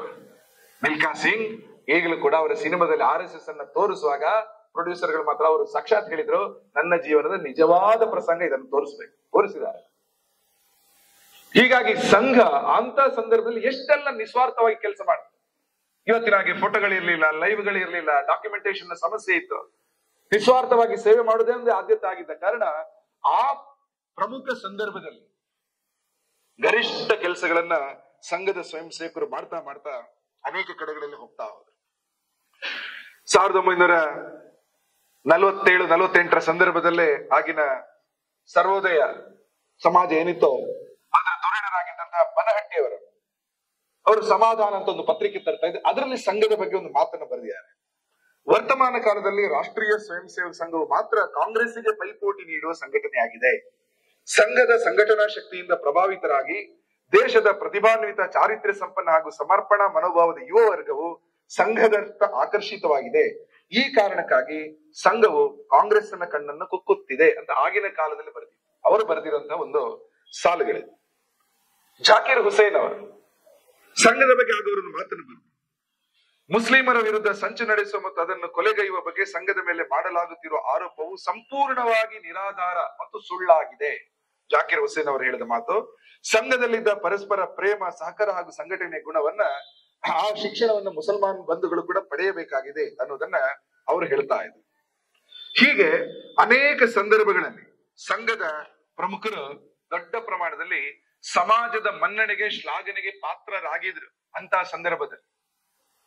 ಹೀಗಾಗಿ ವಿವೇಕಾನಂದರು ಹಿಂದೆ ಹೇಳಿದ್ರಲ್ಲ, ಬಂದಿರುವ ಸ್ವಾತಂತ್ರ್ಯದ ಸಂದರ್ಭದಲ್ಲಿ ಒಂದು ಸಮಾಜ ನಿರ್ಮಾಣ ಆಗ್ಬೇಕು, ಅದನ್ನು ಮಾಡಿ, ಆ ಕೆಲಸ ಅದನ್ನು ಸಂಘ ಮಾಡಿ. ಹೀಗಾಗಿ ಸಂಘದ ಸ್ವಾತಂತ್ರ್ಯ ಹೋರಾಟದ ಸಂದರ್ಭದಲ್ಲಿ ನಾವು ನೋಡ್ತಾ ಇದ್ದೀವಿ. ಅನೇಕ ಸಂದರ್ಭದಲ್ಲಿ ಸಂಘದ ಇತಿಹಾಸವನ್ನ ನೋಡ್ತಾ ಹೋದ್ರೆ 1946ನೇ ಇಸ್ವಿಯಲ್ಲಿ ಒಮ್ಮೆ ಇನ್ನೇನು ಪಾಕಿಸ್ತಾನದ ಬೇಡಿಕೆ ಮುಸ್ಲಿಂ ಲೀಗ್ ಬಹಳ ದೊಡ್ಡದಾಗಿ ಅಗ್ರೆಸಿವ್ ಆಗಿ ಬೇಕೇ ಬೇಕು ಅಂತ ಹೇಳ್ತಾ ಇತ್ತು. ಅಂತ ಸಂದರ್ಭದಲ್ಲಿ ಕಾಂಗ್ರೆಸ್ಸಿನ ಕೆಲವು ಆಗಿನ ರಾಷ್ಟ್ರೀಯ ಕಾಂಗ್ರೆಸ್ಸಿನ ಕೆಲವು ಸಭೆಗಳ ಮೇಲೂ ದಾಳಿಯಾದದ್ದು ವರದಿಯಾಗಿದೆ. 1946ನೇ ಇಸ್ವಿಯಲ್ಲಿ ದೆಹಲಿಯಲ್ಲಿ ಆ ತರದ ಒಂದು ಸಂದರ್ಭ ಬಂದಾಗ ಆಗ ಕಾಂಗ್ರೆಸ್ನ ದೇಶಬಂಧು ಗುಪ್ತಾ ಅವರು ಅಲ್ಲಿನ ಪ್ರಮುಖ ನೇತಾರರು ಅವರು ಸಂಘದ ಕಾರ್ಯಾಲಯಕ್ಕೆ ಬಂದು ಸಂಘದ ಸಹಕಾರವನ್ನು ತಗೊಳ್ತಾರೆ. ಸಂಘದ ಸ್ವಯಂ ಸೇವಕರು ಕಾಂಗ್ರೆಸ್ನ ಸಭೆಗೆ ಸ್ವಾತಂತ್ರ್ಯ ಸಂಗ್ರಾಮಕ್ಕೋಸ್ಕರ ಮಾಡ್ತಾ ಇದ್ದಂತ ಕಾಂಗ್ರೆಸ್ನ ಸಭೆಗೆ ರಕ್ಷಣೆಯನ್ನು ಕೊಟ್ಟದ್ದು ಸಂಘದ ಸ್ವಯಂ ಸೇವಕರು 1946 ದೇಶಬಂಧು ಗುಪ್ತಾ ಅವರ ಅದರ ಘಟನೆಯಲ್ಲಿ ಅದು ಈಗಲೂ ಕೂಡ ಅಲ್ಲಿ ಉಲ್ಲೇಖ ಆಗಿದೆ. ಹಾಗೇನೆ 46ನೇ ಇಸ್ವಿಯಲ್ಲಿ ನೆಹರು ಅವರು ಹೈದರಾಬಾದಿಗೆ ಬಂದಾಗ, ಅಂದ್ರೆ ಹೈದರಾಬಾದ್ ಇಲ್ಲಿನ ಹೈದರಾಬಾದ್ ಅಲ್ಲ, ಈಗದು ಪಾಕಿಸ್ತಾನದ ಪಂಜಾಬ್ ಪ್ರದೇಶದಲ್ಲಿ ಸಿಂಧ್ ಪ್ರದೇಶದಲ್ಲಿ ಇದೆ, ಅಲ್ಲೊಂದು ಹೈದರಾಬಾದ್. ಅಲ್ಲಿಗೆ ಅವರು ಹೋದಾಗ ಅಲ್ಲೂ ಕೂಡ ಅವರ ಸಭೆಗೆ ರಕ್ಷಣೆ ಕೊಟ್ಟದ್ದು ಸಂಘದ ಸ್ವಯಂ ಸೇವಕರು. ವ್ಯವಸ್ಥೆನೂ ಕೂಡ ಮಾಡಿದ್ರು. ಈಗ ಇಲ್ಲಿ ಕುರ್ಚಿ ಹಾಕ್ಬೇಕು, ಜನರು ಬರ್ಲಿಕ್ಕೆ ವ್ಯವಸ್ಥೆ ಮಾಡ್ಬೇಕು, ಎಲ್ಲ ವ್ಯವಸ್ಥೆಯನ್ನ ಸಂಘದ ಸ್ವಯಂ ಸೇವಕರು ಅಲ್ಲಿ ಮಾಡಿದ್ರು. ಹಾಗೆ ಗಾಂಧೀಜಿಯವರಿಗೆ ಕೂಡ ರಕ್ಷಣೆ ಕೊಟ್ಟದ್ರ ಬಗ್ಗೆ ದೆಹಲಿಯಲ್ಲಿ ಪ್ರಚಾರಕರಾಗಿದ್ದ ವಸಂತರಾವ್ ಓಕ್ ಅವರು ಕೂಡ ಅನೇಕ ಸಂದರ್ಭಗಳಲ್ಲಿ ಅವರು ಉಲ್ಲೇಖಗಳನ್ನು ಕೂಡ ಮಾಡ್ತಾ ಇರ್ತಾರೆ. ಹೀಗೆ ಬೇರೆ ಬೇರೆ ಸಂದರ್ಭದಲ್ಲಿ ಬೇರೆ ಬೇರೆ ರೀತಿಯಲ್ಲಿ ಕೆಲಸಗಳನ್ನ ಮಾಡಿದ್ದು ಸಂಘದ ಸ್ವಯಂ ಸೇವಕರು. 1947 ಇಸ್ವಿಯಲ್ಲಿ ಭಾರತ ಒಂದಾಗಿದೆ, ಆದ್ರೆ ಪ್ರತ್ಯೇಕ ರಾಜ್ಯಗಳ ರಚನೆ ಆಗ್ಬೇಕು, ಒಂದೊಂದೇ ರಾಜ್ಯಗಳು ವಿಲೀನ ಆಗ್ಬೇಕು. ಆಗ 500ಕ್ಕೂ ಹೆಚ್ಚು ಸಂಸ್ಥಾನಗಳು ಪ್ರೊವಿನ್ಸಸ್ ಇತ್ತು. ಮೈಸೂರು ಪ್ರಾಂತ ಇತ್ತು, ಕರ್ನಾಟಕ ರಾಜ್ಯ ನಂತರ ಆಗಿತ್ತು. ಹೀಗೆ ಪ್ರಾಂತಗಳ ವಿಲೀನ ಇಡೀ ದೇಶದಲ್ಲಿ ಆಗುವ ಒಂದು ಪ್ರಾಂತದ ವಿಲೀನ ಸಮಸ್ಯೆ ಇತ್ತು, ಅದು ಜಮ್ಮು ಕಾಶ್ಮೀರದ್ದು. ಇಡೀ ದೇಶದ ವಿಲೀನ ಪ್ರಕ್ರಿಯೆಯನ್ನು ಪಟೇಲ್ ಅವರು ನೋಡಿದ್ರು, ಚೆನ್ನಾಗಿ ಮಾಡ್ತಾ ಇದ್ರು. ಆದ್ರೆ ಕಾಶ್ಮೀರದ ವಿಲೀನ ಅದು ಸಮಸ್ಯೆ ಆಗಿತ್ತು. ನೆಹರು ಅವರು ಅದನ್ನು ಮಾಡ್ತೀನಿ ಅಂತ ಹೇಳಿದ್ರೆ ಅದು ಅವರ ಕೈಯಿಂದ ಆಗೇ ಇರಲಿಲ್ಲ. ಆಗ ಅಲ್ಲಿನ ರಾಜ ಮಹಾರಾಜ ಹರಿ ಸಿಂಗ್ ಅವರ ಜೊತೆಗೆ ಮಾತುಕತೆಗೆ ಹೋಗ್ಲಿಕ್ಕೆ ಸಂಘದ ಸರಸಂಘ ಚಾಲಕರಾಗಿದ್ದಂತಹ ಗುರೂಜಿಯವರಿಗೆ ಹೇಳಿದ್ರು. ಗುರೂಜಿಯವರು ಕಾಶ್ಮೀರಕ್ಕೆ ಹೋಗ್ತಾರೆ ಅಕ್ಟೋಬರ್ ಅಲ್ಲಿ, ಮಾತಾಡ್ತಾರೆ. ಕಾಶ್ಮೀರ ನಂತರ ಭಾರತಕ್ಕೆ ಅಕ್ಸೆಷನ್ ಆಗ್ಬೇಕಿದ್ರೆ ಗುರೂಜಿಯವರ ಮಾತುಕತೆ ಮೂಲಕನೇ ಆಯ್ತು. ಹೀಗಾಗಿ ಕಾಶ್ಮೀರ ಎಲ್ಲಿ ಹೋಗ್ಬೇಕು ಅಲ್ಲೊಂದು ಚರ್ಚೆ ನಡೀತಾ ಇತ್ತು. ಇಲ್ಲಿಗೋ ಅಲ್ಲಿಗೋ ಈ ಕಡೆನೋ ಆ ಕಡೆನೋ ಚರ್ಚೆ ನಡೀತಾ ಇತ್ತು. ಒಂದ್ ಕಡೆ 1905 ಮುಸ್ಲಿಂ ಲೀಗ್ ಏನು ಪ್ರತ್ಯೇಕ ದೇಶ ಅಂತ ಹೇಳ್ತಾ ಇದ್ರು ಒಂದ್ ಕಡೆಯಲ್ಲಿ, ಇನ್ನೊಂದ್ ಕಡೆಯಲ್ಲಿ ಇನ್ನೊಂದು ಸಂಘಟನೆ ಮುಸ್ಲಿಂ ಕಾನ್ಫರೆನ್ಸ್ ಅದು ಇಲ್ಲ ನಾವು ಪ್ರತ್ಯೇಕ ಇಲ್ಲ, ನಾವು ಭಾರತಕ್ಕೋಸ್ಕರ ಇರುವಂತಹ ಬಂಧುಗಳು ನಾವು ಅಂತೇಳಿ ಅವ್ರಿಗೆ ಕೆಲಸ ಮಾಡ್ತಾ ಇದ್ರು, ಹೋರಾಟ ಮಾಡ್ತಿದ್ರು, ಭಾರತಕ್ಕೋಸ್ಕರ ಧ್ವನಿ ಎತ್ತಿದ್ರು. 47ರಲ್ಲಿ ಸ್ವಾತಂತ್ರ್ಯ ಬಂದ ನಂತರ ಮುಸ್ಲಿಂ ಕಾನ್ಫರೆನ್ಸ್ ಹೆಸರು ಬದಲಾವಣೆ ಮಾಡ್ಕೊಂಡ್ರು, ನ್ಯಾಷನಲ್ ಕಾನ್ಫರೆನ್ಸ್ ಆಯ್ತು. ಇವತ್ತಿನ ನ್ಯಾಷನಲ್ ಕಾನ್ಫರೆನ್ಸ್ ಏನಿದೆ, ಉಮರ್ ಅಬ್ದುಲ್ಲಾ, ಶೇಖ್ ಅಬ್ದುಲ್ಲಾ, ಫಾರೂಕ್ ಅಬ್ದುಲ್ಲಾ ಇಲ್ಲಿರ್ತಕ್ಕಂಥ ಆ ನ್ಯಾಷನಲ್ ಕಾನ್ಫರೆನ್ಸ್ ಅಲ್ಲಿಗೆ ಬಂತು. ಹಾಗೆಲ್ಲ ಚರ್ಚೆ ನಡೀತಾ ಇತ್ತು. ಕಾಶ್ಮೀರ ಎಲ್ಲ ಹೋಗುತ್ತೆ, ಅಲ್ಲೋ ಇಲ್ಲೋ. ಯಾಕೆ ಕಾಶ್ಮೀರದ ಬಗ್ಗೆ ಒಂದು ಸಣ್ಣ ಗುಮಾನಿ ಇತ್ತು. 1905ನೇ ಇಸ್ವಿಯಲ್ಲಿ ಬ್ರಿಟಿಷರು ದೇಶವನ್ನು ಆಳ್ತಾ ಬರ್ತಾ ಇದ್ದಾಗ ಅವರಿಗೆ ಒಂದು ಕಾನ್ಸ್ಪಿರಸಿ ಬಂದಿತ್ತು ತಲೆಯಲ್ಲಿ. ಏನಂದ್ರೆ ಭಾರತವನ್ನ ವಿಭಜನೆ ಮಾಡಬೇಕು, ಅದಕ್ಕೋಸ್ಕರ ಬಂಗಾಳವನ್ನ ಡಿವೈಡ್ ಮಾಡ್ತಾರೆ. ಹಿಂದೂ ಬಾಹುಳ್ಯದ ಕಾಳಿಘಾಟ್ ಕಲ್ಕತ್ತಾ ಒಂದು ಕಡೆ, ಮುಸಲ್ಮಾನ್ ಬಾಹುಳ್ಯದ ಢಾಕಾ ಇನ್ನೊಂದು ಕಡೆ. ಅದನ್ನ ವಿರೋಧ ಮಾಡಿ ಇಡೀ ದೇಶದಲ್ಲಿ ಹೋರಾಟ ಆಯ್ತು, ವಂಗಭಂಗ ಆಂದೋಲನ. 6 ವರ್ಷ ಆಯ್ತು. ಇಡೀ ದೇಶದಲ್ಲಿ ಹೊರಗಡೆ ಲಂಡನ್ ಅಲ್ಲೂ ಕೂಡ ಲಾಲಾ ಹರಿದಯಾಳ್, ಮೇಡಂ ಬಿಕಾಜಿ ಕಾಮ, ಸ್ವಾತಂತ್ರ್ಯ ವೀರ ಸಾವರ್ಕರ್ ಎಲ್ಲರೂ ಹೋರಾಟ ಮಾಡಿದ್ರು. 6 ವರ್ಷಗಳ ನಂತರ ಒಡೆದ ಬಂಗಾಳ ಒಂದಾಯ್ತು, ಕಲ್ಕತ್ತಾದ ರಾಜಧಾನಿ ಡೆಲ್ಲಿಗೆ ಶಿಫ್ಟ್ ಆಯ್ತು. ಬ್ರಿಟಿಷರ ಕಾನ್ಸ್ಪಿರೆನ್ಸಿ ಫೇಲ್ ಆಯ್ತು. ಆದ್ರೆ ಅದೇ ಸಂದರ್ಭದಲ್ಲಿ ಮುಸ್ಲಿಂ ಲೀಗ್ ಏನು ಪ್ರಾರಂಭ ಆಗಿತ್ತು, ಅವರಿಗೊಂದು ಯೋಚನೆ ಬಂತು, ನಾವು ಬೇರೆ ಬೇಕು ಅಂದ್ರೆ ನಮಗೆ ಕೊಡ್ತಾರೆ ಬ್ರಿಟಿಷರು, ಅದಕ್ಕೋಸ್ಕರ ಬೇರೆ ಕೇಳಿ ನಾವು ನಮ್ಗೆ ಬೇರೆ ಕೊಡಿ. 1930ರ ಸಂದರ್ಭದಲ್ಲಿ ಬ್ರಿಟಿಷ್ ಕೇಳೇ ಬಿಟ್ರು, ನಿಮ್ಗೆ ಏನ್ ಬೇಕು ಆಕ್ಚುಲಿ. ಆಗ 33ನೇ ಇಸ್ವಿಯಲ್ಲಿ ಒಬ್ಬ ಮುಸ್ಲಿಂ ಯಂಗ್ ಸ್ಕಾಲರ್ ಚೌಧರಿ ರೆಹಮತ್ ಅಲಿ ಅವರು ಲಂಡನ್ ಅಲ್ಲಿದ್ರು. ಅವರು ಒಂದು ಕಾನ್ಸೆಪ್ಟ್ ತರ್ತಾರೆ, ಪರಿಕಲ್ಪನೆ. ಪಾಕಿಸ್ತಾನ್ ಅಲ್ಲಿ ತನಕ ಇರಲಿಲ್ಲ. ಪಾಕ್ ಅಂದ್ರೆ ಪವಿತ್ರ, ಸ್ಥಾನ್ ಅಂದ್ರೆ ಸ್ಥಾನ. ಪಿ ಫಾರ್ ಪಂಜಾಬ್, ಪಂಜಾಬ್ ಬರುತ್ತೆ ಅದರಲ್ಲಿ. ಎ ಫಾರ್ ಅಫ್ಘಾನಿಯಾ, ಇವತ್ತದನ್ನ ನಾರ್ತ್ ವೆಸ್ಟ್ ಫ್ರಾಂಟಿಯರ್ ಪಾಕಿಸ್ತಾನ ಅಂತ ಕರಿತೀವಿ. K for Kashmir, I for Indus, S for Sindh, T for Turkmenistan, A for Afghan, Afghanistan ಜೊತೆಗೆ ನಮ್ಮ ಒಂದು ಬೌಂಡರಿ ಇದೆ 106 kilometre. N for Baluchistan, Baluchistan ಕೊನೆ ಲೆಟರ್ ಎನ್. ಇದಿಷ್ಟು ಸೇರಿದ ಪಾಕಿಸ್ತಾನ ಅನ್ನೋ ಪ್ರದೇಶ ನಮಗೆ ಬೇಕು ಅಂತ ಹೇಳಿ 33ನೇ ಇಸ್ವಿಯಲ್ಲಿ ಹೇಳಿದ್ರು. ಅವ್ರು ಹೇಳಿ 14 ವರ್ಷಕ್ಕೆ ಅದು ಬಂತು. ಅವರು ಬಂದ ಮೇಲೆ ಪಾಕಿಸ್ತಾನಕ್ಕೆ ಸಮಾಧಾನ ಆಗ್ಲಿಲ್ಲ. ಅವ್ರಿಗೆಲ್ಲ ಸಿಕ್ತು, ಪಿ ಸಿಕ್ತು, ಪಂಜಾಬ್ ಸಿಕ್ತು, ಅಫ್ಘಾನಿಯಾ ಸಿಕ್ತು, ಇಂಡಸ್ ಸಿಕ್ತು, ಸಿಂಧ್ ನದಿ ಸಿಕ್ಕಿದೆ, ಸಿಂಧ್ ಪ್ರಾವಿನ್ಸ್ ಸಿಕ್ಕಿದೆ, ಬಲೂಚಿಸ್ತಾನ್ ಸಿಕ್ಕಿದೆ. ಯಾವ್ದು ಸಿಕ್ಕಿಲ್ಲ? ಕಾಶ್ಮೀರ ಸಿಕ್ಕಿದೆ. ಎಲ್ಲಿ ತನಕ ಕಾಶ್ಮೀರ ಸಿಗಲ್ಲ ಅಲ್ಲಿ ತನಕ ಪಾಕಿಸ್ತಾನದ ಸಂಪೂರ್ಣ ಪರಿಕಲ್ಪನೆ ಕಂಪ್ಲೀಟ್ ಆಗಲ್ಲ. ಅದಕ್ಕೋಸ್ಕರ ನಾನು ಆಗ್ಲೇ ಹೇಳಿದಲ್ಲ, ಭಾರತಕ್ಕೆ 4 ರಾಜ್ಯ ಇದೆ. ಗುಜರಾತ್ ಇದೆ, ರಾಜಸ್ಥಾನ ಇದೆ, ಪಂಜಾಬ್ ಇದೆ, ಜಮ್ಮು ಕಾಶ್ಮೀರ ಇದೆ. 4 ಬಾರ್ಡರ್ ರಾಜ್ಯ ಇದ್ರು ಕೂಡ ಹೆಚ್ಚು ದಾಳಿ ಎಲ್ಲಿ? ಕಾಶ್ಮೀರದ ಮೇಲೆ. 47ರಲ್ಲಿ ಸ್ವಾತಂತ್ರ್ಯ ಬಂತು, ಅಕ್ಟೋಬರ್ ಅಲ್ಲಿ ದಾಳಿ ಮಾಡ್ತಾರೆ. ಭಾರತಕ್ಕೆ ಪರಮವೀರ ಚಕ್ರ ಪಡ್ಕೊಂಡವರು 21 ಮಂದಿ ಇದ್ದಾರೆ ಪುರಸ್ಕೃತರು. 21 ಮಂದಿಯಲ್ಲಿ ಮೊದಲ ಹೆಸರು ಮೇಜರ್ ಸೋಮನಾಥ್ ಶರ್ಮಾ. ಅವರು ತೀರ್ಕೊಂಡದ್ದು ಅಕ್ಟೋಬರ್ ಅಲ್ಲಿ. ಆಗಸ್ಟ್ ಅಲ್ಲಿ ಸ್ವಾತಂತ್ರ್ಯ ಬಂದಿದೆ. 1.5 ತಿಂಗಳಲ್ಲಿ ನಮ್ಮ ದೇಶದ ಸೈನಿಕ ಹುತಾತ್ಮರಾಗ್ತಾರೆ. 48ರಲ್ಲಿ ಮತ್ತೆ 65ನೇ ಇಸ್ವಿಯಲ್ಲಿ 71, 84, 99 ಕಾರ್ಗಿಲ್, ಇದೆಲ್ಲ ಯುದ್ಧಗಳು, ವಾರ್ಸ್. ಇದಾದ್ಮೇಲೆ ಬೇರೆ ಬೇರೆ ಅಟ್ಯಾಕ್ಗಳು ನಡೆದಿದೆ. ಅದು ಪಹಲ್ಗಾಮ್ ಅಟ್ಯಾಕ್ ಇರ್ಬೋದು, ಹಿಂದೆ ಪುಲ್ವಾಮಾ ಅಟ್ಯಾಕ್ ಇರ್ಬೋದು, ಮುಂಬೈ ದಾಳಿ ಇರ್ಬೋದು, ಇದೆಲ್ಲ ಕಂಟಿನ್ಯೂಸ್ ನಡೀತಾ ಇದೆ. ಹೀಗಾಗಿ ಕಾಶ್ಮೀರದ ಒಂದು ಮಾನಸಿಕತೆ ಆಗ ವಾಪಸ್ 47ನೇ ಇಸ್ವಿಗೆ ಹೋದ್ರೆ ಪಾಕಿಸ್ತಾನ ರಚನೆ ಆಗಿದೆ. ಕಾಶ್ಮೀರ ಬೇಕು ಬೇಕು ಅಂತ ಹೇಳ್ತಾ ಇದ್ದಾರೆ. Nehru is the deciding factor. ಉಳಿದ ಎಲ್ಲ ಭಾರತಕ್ಕೆ ಪಟೇಲ್ ಅವರು ಇದ್ದಾರೆ. ಎಲ್ಲರಿಗೂ ಕುತೂಹಲ, ಕಾಶ್ಮೀರ ಯಾವ ಕಡೆ? ಆ ಕಡೆನೋ ಈ ಕಡೆನೋ? ಗುರೂಜಿ ಅವರು ಮಾತಾಡ್ತಾರೆ, ಸಂಘದ ನೇತೃತ್ವ ಮಾತಾಡುತ್ತೆ. ಮಹಾರಾಜ ಹರಿಸಿಂಗ್ ಸಹಿ ಆಗ್ತಾರೆ, ಕಾಶ್ಮೀರ ಭಾರತದೊಂದಿಗೆ ವಿಲೀನ ಆಗುತ್ತೆ. ಅಕಸ್ಮಾತ್ ಗುರೂಜಿ ಸಂಘ ಮಾತುಕತೆ ಹೋಗದೇ ಇದ್ದಿದ್ರೆ ಇತಿಹಾಸ ಯಾವ ರೀತಿ ಇರ್ತಿತ್ತೋ ದೇವರೇ ಬಲ್ಲ. ಯಾಕಂದ್ರೆ ಬೇಕು ಅಂತೆಲ್ಲ ಬಂದ್ಬಿಟ್ಟಿದೆ ಅವರಿಗೆ. ನಗ್ನಗ್ತಾ ಕೇಳಿದ್ರೆ 14 ವರ್ಷದಲ್ಲಿ ಅವರಿಗೆ ಸಿಕ್ಬಿಟ್ಟಿದೆ. ದೇಶ ತುಂಡಾಗಿದೆ. 1905ನೇ ಇಸ್ವಿಯಲ್ಲಿ ಫಲಿಸದ ಬ್ರಿಟಿಷರ ತಂತ್ರ. ಅವ್ರು ಹೋಗುವಾಗ ಮಾಡ್ಕೊಟ್ಟು ಹೋದ್ರು, ಹೋಗುವಾಗ ನಾವು ಮಾಡಿ ಹೋಗ್ತೀವಿ ಅಂತ ದೇಶವನ್ನೇ ವಿಭಜನೆ ಮಾಡಿದ್ರು. ದೇಶ ವಿಭಜನೆ ಒಂದು ಸಣ್ಣ ತಂಡದ ಪ್ರಯತ್ನ, ಎಲ್ಲರ ಕೂಗು ಆಗಿರ್ಲಿಲ್ಲ. ಸಣ್ಣ ತಂಡಕ್ಕೆ ಮನಸ್ಸಲ್ಲಿತ್ತು, ಇಟ್ ಹ್ಯಾಪನ್.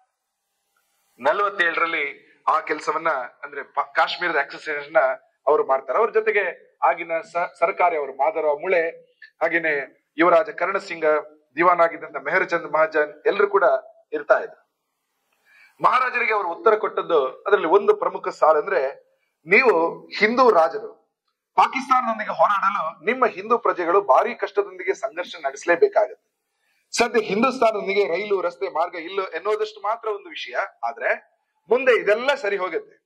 ಭಾರತದಲ್ಲಿ ವಿಲೀನವಾಗುವುದರಲ್ಲಿಯೇ ಜಮ್ಮು ಕಾಶ್ಮೀರದ ಸಂಪೂರ್ಣ ಹಿತ ಅಡಗಿದೆ. ಇದು ಮಹಾರಾಜರವರಿಗೆ ಕೊಡುವಂತ ಮಾತು ಅವರು ಮಾಡ್ತಾರೆ. ಭಾರತಕ್ಕೆ ಸ್ವಾತಂತ್ರ್ಯ ಬಂದಿದ್ರು ಕೂಡ ಹೈದರಾಬಾದ್ ಇನ್ನೂ ಕೂಡ ವಿಲೀನ ಆಗಿರಲಿಲ್ಲ. ಹೈದರಾಬಾದ್ ಇನ್ನೂ ಕೂಡ ಬೇರೆ ರೀತಿಯ ಒಂದು ಆಳ್ವಿಕೆಯಲ್ಲಿ ಇಲ್ಲ. ಆ ಹೈದರಾಬಾದ್ಗೆ ಮುಕ್ತಿಗೋಸ್ಕರ ನೆಹರು ಅವರು ಲೀಡರ್ಶಿಪ್ ತಗೊಳ್ತಾರೆ. ಅಂತ ಸಂದರ್ಭದಲ್ಲಿ ಪಟೇಲ್ ಅವರು ತಗೊಳ್ತಾರೆ. ಪಟೇಲ್ ಅವರಿಗೆ ಎಲ್ಲ ರೀತಿಯ ಸಹಕಾರವನ್ನು ಕೊಡ್ಲಿಕ್ಕೆ ಸ್ಥಾನೀಯ ಸಂಘದ ಸ್ವಯಂ ಸೇವಕರು ದೊಡ್ಡ ಪ್ರಮಾಣದಲ್ಲಿ ಅಲ್ಲಿ ಜಮಾವಣೆ ಆಗಿದ್ರು. ಹೀಗೆ ಬೇರೆ ಬೇರೆ ರೀತಿಯಲ್ಲಿ ಸಂಘದ ಕೆಲಸಗಳು ನಡೀತಾ ಇದೆ. ವಿಶೇಷವಾಗಿ ಅದಾದ ನಂತರ ಕೂಡ 1950ರಲ್ಲಿ ಸ್ವಾತಂತ್ರ್ಯ ಬಂತು. ಆದ್ರೆ ಜಮ್ಮು ಕಾಶ್ಮೀರಕ್ಕೆ ಸಂಬಂಧಪಟ್ಟ ಆರ್ಟಿಕಲ್ 370 ಕಲ್ಪನೆಯಲ್ಲೇ ಇರಲಿಲ್ಲ, ಬಂದ್ಬಿಡ್ತು. ಪ್ರೆಸಿಡೆನ್ಷಿಯಲ್ ಪ್ರೊಕ್ಲಮೇಷನ್ ಆಧಾರದಲ್ಲಿ ಬಂತ. ಒಂದು ದೇಶದಲ್ಲಿ 2 ರೀತಿಯ ಸಂವಿಧಾನ, ಬೇರೆ ರಾಜ್ಯಗಳಿಗೆ ಒಂದು, ಅಲ್ಲಿಗೆ ಮತ್ತೊಂದು. ಡಾಕ್ಟರ್ ಶ್ಯಾಮ್ ಪ್ರಸಾದ್ ಮುಖರ್ಜಿ ಹೋರಾಟ ಮಾಡಿದರು. ನಂತರದ ಸಂದರ್ಭದಲ್ಲಿ ಸಂಘದ ಯೋಚನೆ ಇದೆ. ಆ ಕೆಲಸಗಳಿಗೋಸ್ಕರ ರಾಜಕೀಯ ಕ್ಷೇತ್ರದಲ್ಲಿ ಒಂದು ದೊಡ್ಡ ಆಂದೋಲನ ನಡೆಯಿತು. ಶ್ಯಾಮ್ ಪ್ರಸಾದ್ ಮುಖರ್ಜಿ ಅವರ ಬಲಿದಾನನೂ ಆಗುತ್ತೆ. ಆದ್ರೆ ಯಾವ ಜಮ್ಮು ಕಾಶ್ಮೀರದ ಸಂಪೂರ್ಣ ಸಮಗ್ರ ಸ್ವಾತಂತ್ರ್ಯ ನಮಗೆ ಬೇಕೋ ಆ ಹೋರಾಟವನ್ನ ಅವತ್ತಿಂದ ಪ್ರಾರಂಭ ಮಾಡಿದ್ರು. ಸಂಘ ಯಾವತ್ತು ಬಿಟ್ಟಿಲ್ಲ. ಆರ್ಟಿಕಲ್ 370 ಕಿತ್ತು ಹಾಕ್ತೇವೆ. ಆ ಹೋರಾಟವನ್ನು ಮಾಡ್ತಾ ಮಾಡ್ತಾ ಕಳೆದ 2019ನೇ ಇಸ್ವಿ ಆಗಸ್ಟ್ 5ನೇ ತಾರೀಕು ಅದನ್ನ ಕಿತ್ತು ಹಾಕಿದ ಮೇಲೆ ಕಾಶ್ಮೀರಕ್ಕೆ ನಿಜವಾದ ಸ್ವಾತಂತ್ರ್ಯ ಬಂತು.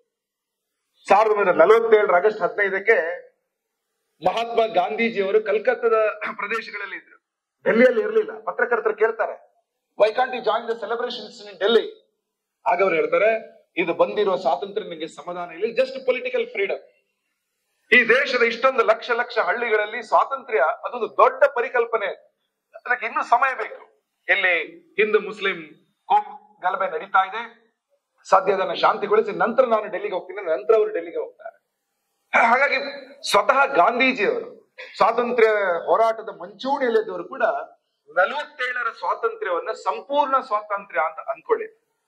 ಯಾಕಂದ್ರೆ ಸ್ವಾತಂತ್ರ್ಯ ಹೋರಾಟ ಅನ್ನುವಂಥದ್ದು ಒಂದು ನಿರಂತರ ಪ್ರಕ್ರಿಯೆ. It's a continuous process. Jammu ಕಾಶ್ಮೀರಕ್ಕೆ ಸಂಪೂರ್ಣ ಸ್ವಾತಂತ್ರ್ಯ ಸಿಕ್ಕಿದ್ದು ಯಾವಾಗ? ಆರ್ಟಿಕಲ್ 370 ತೆಗೆದ ಮೇಲೆ, ಅದರ ಜೊತೆಗೂಡಿದಂತಹ 35A ತಗೊಂಡ ಮೇಲೆ.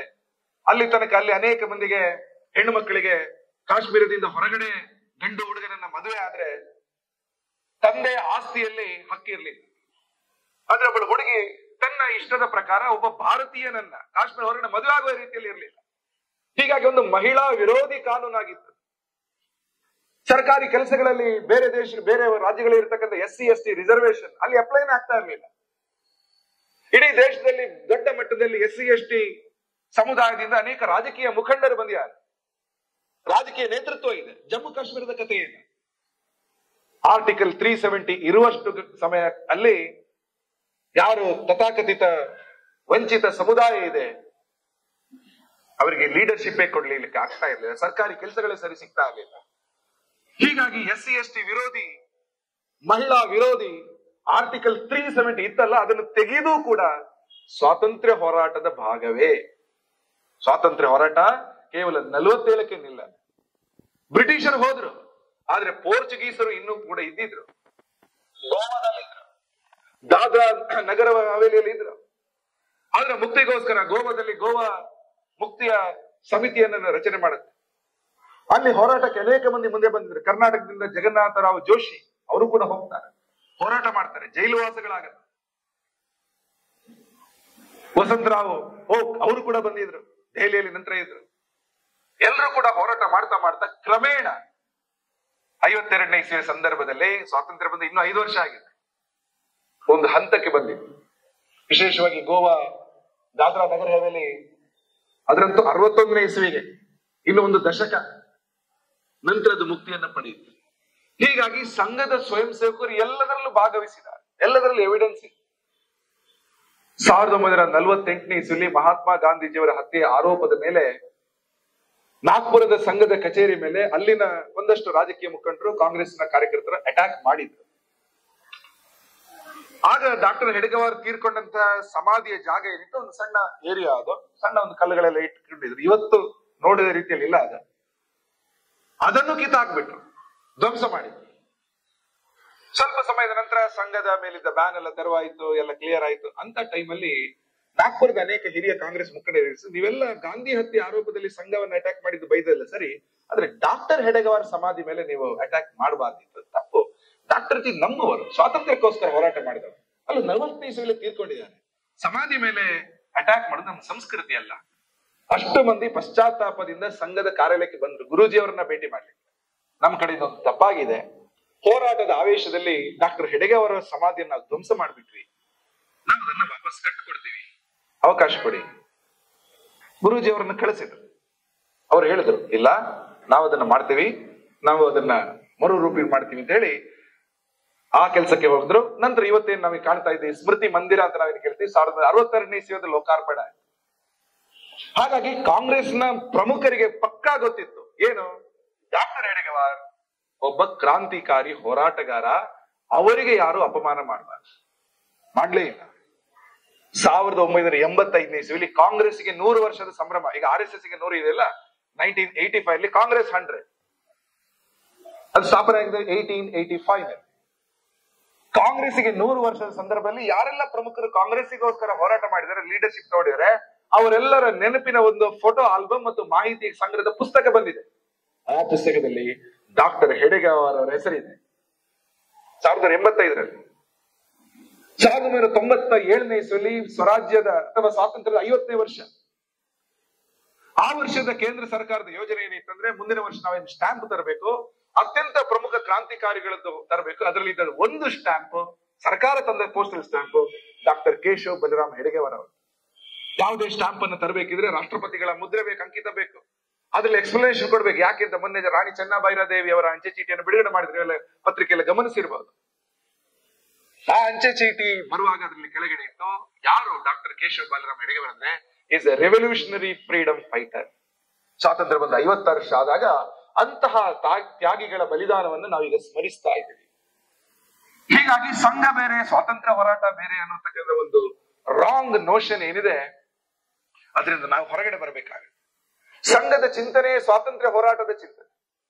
ಇಡೀ ಭಾರತದ ಸಮಗ್ರ ವಿಕಾಸ ಸಂಘದ ಯೋಚನೆ. ಸರ್ವಾಂಗೀಣ ಉನ್ನತಿಗೋಸ್ಕರ ಸಂಘ ಕೆಲಸ ಮಾಡ್ತೇವೆ. ಸಂಘ ಅದರ ಪ್ರಾರ್ಥನೆಯಲ್ಲೇ ಹೇಳಿದೆ. ಪ್ರಾರಂಭದಲ್ಲೂ ಸಂಘದ ಪ್ರಾರ್ಥನೆಯಲ್ಲಿ ದೇಶದ ಪರಮ ವೈಭವ ಇತ್ತು. ಮರಾಠಿಯಲ್ಲಿದ್ದ ಪ್ರಾರ್ಥನೆ, ಈಗ ಅದು ಸಂಸ್ಕೃತದಲ್ಲಿದೆ. ನರಹರಿ ನಾರಾಯಣ ರಾವ್ ಬಿಡೆ ಅವರು ಬರೆದಂತಹ ಈಗಿನ ಪ್ರಾರ್ಥನೆಯ ಕೊನೆಯಲ್ಲಿ ಪರಂ ವೈಭವನ್ನೇ ತುಮೇ ತತ್ವರಾಷ್ಟ್ರ, ಸಂಘದ ಸರ್ವಾಂಗೀಣ ಉನ್ನತಿ ಅಥವಾ ಭಾರತದ ಸರ್ವಾಂಗೀಣ ಉನ್ನತಿಯನ್ನ ಸಂಘ ಬಯಸುತ್ತೆ ಅನ್ನುವಂಥದ್ದನ್ನ ಹೇಳುತ್ತೆ. ಸ್ವಾತಂತ್ರ್ಯ ಹೋರಾಟದ ಆಶಯ ಏನು? ಇದೇ ಆಗಿತ್ತು. ಹಾಗಾಗಿ ಸಂಘದ ಯೋಚನೆ, ಸ್ವಾತಂತ್ರ್ಯ ಹೋರಾಟಗಾರರ ಯೋಚನೆ ಅದು ಪರಸ್ಪರ ಪೂರಕವಾಗಿ ಒಂದೇ ಆಗಿದೆ ಅನ್ನೋದನ್ನ ನಾವು ಗಮನಿಸಬೇಕು. ಸಂಘದ ವಿರುದ್ಧ ಅನೇಕ ಆಪಾದನೆಗಳಿರ್ಬೋದು, ಆರೋಪಗಳಿರ್ಬೋದು, ಆದ್ರೆ ಸಂಘದ ಆಶಯ ವೈ ಸಂಘ ಅದರ ಬಗ್ಗೆ ಯಾರಿಗೂ ಕೂಡ ಯಾವುದೇ ಗೊಂದಲ ಇಲ್ಲ. ಆರೋಪಗಳು ಏನೇ ಇರಲಿ, ಸಂಘ ಶಾಂತವಾಗಿ ತನ್ನ ಕೆಲಸವನ್ನ ಮುಂದುವರಿಸ್ತಾ ಇದೆ. 100 ವರ್ಷದಲ್ಲಿ ಇದೆ. ಭಾರತದ ಹಾಗೇನೆ ಒಂದು 53 ದೇಶಕ್ಕೂ ಕೂಡ ಸಂಘದ ಕೆಲಸ ವ್ಯಾಪಿಸಿದೆ. 40ನೇ ಇಸ್ವಿನಲ್ಲಿ ಇಡೀ ದೇಶದ ಎಲ್ಲ ಪ್ರಾಂತಗಳಿಗೆ ಸಂಘ ಹೋಗಿತ್ತು. 80ನೇ ಇಸ್ವಿಯಲ್ಲಿ ಎಲ್ಲ ರೆವೆನ್ಯೂ ಜಿಲ್ಲೆಗಳಿಗೆ ತಲುಪಿತ್ತು. 96ನೇ ಇಸ್ವಿಯಲ್ಲಿ ಎಲ್ಲ ರೆವೆನ್ಯೂ ತಾಲೂಕುಗಳಿಗೆ ಸಂಘದ ಕಾರ್ಯಕರ್ತರು ತಲುಪಲ್ಲ. ಒಬ್ಬ ಸೆಕ್ರೆಟರಿ ಒಬ್ಬ ಪ್ರೆಸಿಡೆಂಟ್, ಸಂಘ ಚಾಲಕ, ಈ ರೀತಿಯ ನೆಟ್ವರ್ಕ್ಗಳು ತಾಲೂಕಿನಲ್ಲಿ ಶುರುವಾಯಿತು. ಈಗ 2025ನೇ ಇಸ್ವಿಯಲ್ಲಿ ಸಂಘ ದೇಶದ ಎಲ್ಲ ಮಂಡಲಗಳು, 4 ಗ್ರಾಮ ಪಂಚಾಯತ್ ಸೇರಿದ ಒಂದು ಭೂಪ್ರದೇಶ, ಎಲ್ಲ ಮಂಡಲಗಳು, ಸಿಟಿಗಳಲ್ಲಿ ವಾರ್ಡ್ ಅಥವಾ ವಸತಿ ಅಂತ ಕರೀತೀವಿ, ಎಲ್ಲ ವಸತಿಗಳಿಗೆ ಸಂಘ ತಲುಪುವಂತದ್ದು ಇರುತ್ತೆ. ಹೀಗಾಗಿ ಸಂಘದ ಯೋಚನೆ ಸ್ವಾತಂತ್ರ್ಯ ಸಂಗ್ರಾಮದ ಅವತ್ತಿನ ಹಿರಿಯರ ಯೋಚನೆ ಅದೆರಡು ಒಂದೇ. ಹಾಗಾಗಿನೇ ಸಂಘದವನ್ನ ಹುಡುಕೊಂಡು ಸಂಘದ ಹಿರಿಯರ ಜೊತೆ ಮಾತಾಡ್ಲಿಕ್ಕೆ ಅನೇಕ ಮಂದಿ ಬಂದಿದ್ರು. ವಿಠಲ್ ಭಾಯ್ ಪಟೇಲ್ ಅವರ ಹೆಸರು ಹೇಳಿದೆ, ಮದನ್ ಮೋಹನ್ ಮಾಳವೀಯ, ಭಗತ್ ಸಿಂಗ್, ರಾಜ್ಗುರು, ಸ್ವಾತಂತ್ರ್ಯ ವೀರ ಸಾವರ್ಕರ್, ನೇತಾಜಿ ಸುಭಾಷ್ ಚಂದ್ರ ಬೋಸ್. 1934ನೇ ಇಸ್ವಿಯಲ್ಲಿ ಮಹಾತ್ಮ ಗಾಂಧೀಜಿ ವಾರ್ಧಾಕ್ಕೆ ಭೇಟಿ ಕೊಟ್ಟಿದ್ರು. ಅಪ್ಪಾಜಿ ಜೋಶಿ ಅವರ ಜೊತೆ ಮಾತಾಡಿದ್ರು. 1939ನೇ ಇಸ್ವಿಯಲ್ಲಿ ಬಾಬಾ ಸಾಹೇಬ್ ಅಂಬೇಡ್ಕರ್ ಅವರು ಬಂದಿದ್ರು. ಅರುಣಾ ಅಸಫ್ ಅಲಿ ಅವರು ಬಂದಿದ್ರು. ಅಚ್ಯುತ್ ಪಟವರ್ಧನ್ ಅವರು ಬಂದಿದ್ರು. ಹೀಗೆ ಸ್ವಾತಂತ್ರ್ಯ ಸಂಗ್ರಾಮದಲ್ಲಿ ಭಾಗವಹಿಸಿದ ಪ್ರಮುಖ ಮಂದಿ ಎಲ್ಲರೂ ಸಂಘವನ್ನ ಮೆಚ್ಚಿದವರೇ. ಪ್ರಮುಖ ಮಂದಿ 1963ನೇ ಇಸ್ವಿಯಲ್ಲಿ ಪಂಡಿತ್ ನೆಹರು ಅವರು ಪ್ರಧಾನಿಯಾಗಿದ್ದಾಗ ಜನವರಿ 26ನೇ ತಾರೀಕು ಗಣರಾಜ್ಯ ದಿನೋತ್ಸವದ ಪೆರೇಡ್ ನಲ್ಲಿ 3000 ಸಂಖ್ಯೆಯ ಸಂಘದ ಸ್ವಯಂ ಸೇವಕರನ್ನ ಕರೆದಿದ್ರು ಪಥಸಂಚಲನಕ್ಕೆ. ಹೀಗಾಗಿ ಸಂಘ ನಾಟ್ ಎನ್ ಆರ್ಗನೈಸೇಷನ್ ಅನ್ನೋಟಿಸ್ಡ್. ಆರೋಪಗಳು ಬರುತ್ತೆ, ಸತ್ಯವನ್ನ ನಾವು ಹೆಚ್ಚು ಮಂದಿಗೆ ತಿಳಿಸ್ಬೇಕು. ಹಾಗಾಗಿ ಸಂಘ ಮತ್ತು ಸ್ವಾತಂತ್ರ್ಯ ಸಂಗ್ರಾಮ ಅದು ಒಂದೇ ನಾಣ್ಯದ 2 ಮುಖಗಳು ಅಂತ ನಾವು ಅನ್ಕೊಳ್ಬಹುದು. ಈ ದೇಶಕ್ಕೆ ಸ್ವಾತಂತ್ರ್ಯ ಮತ್ತು ಅದರ ಪ್ರೊಸೆಸ್ ಅದೊಂದು ನಿರಂತರ ಪ್ರಕ್ರಿಯೆ ಅನ್ನೋದನ್ನ ನಾವು ನೆನ್ಪಿಟ್ಕೊಳ್ಳೋಣ. ನಮಸ್ಕಾರ.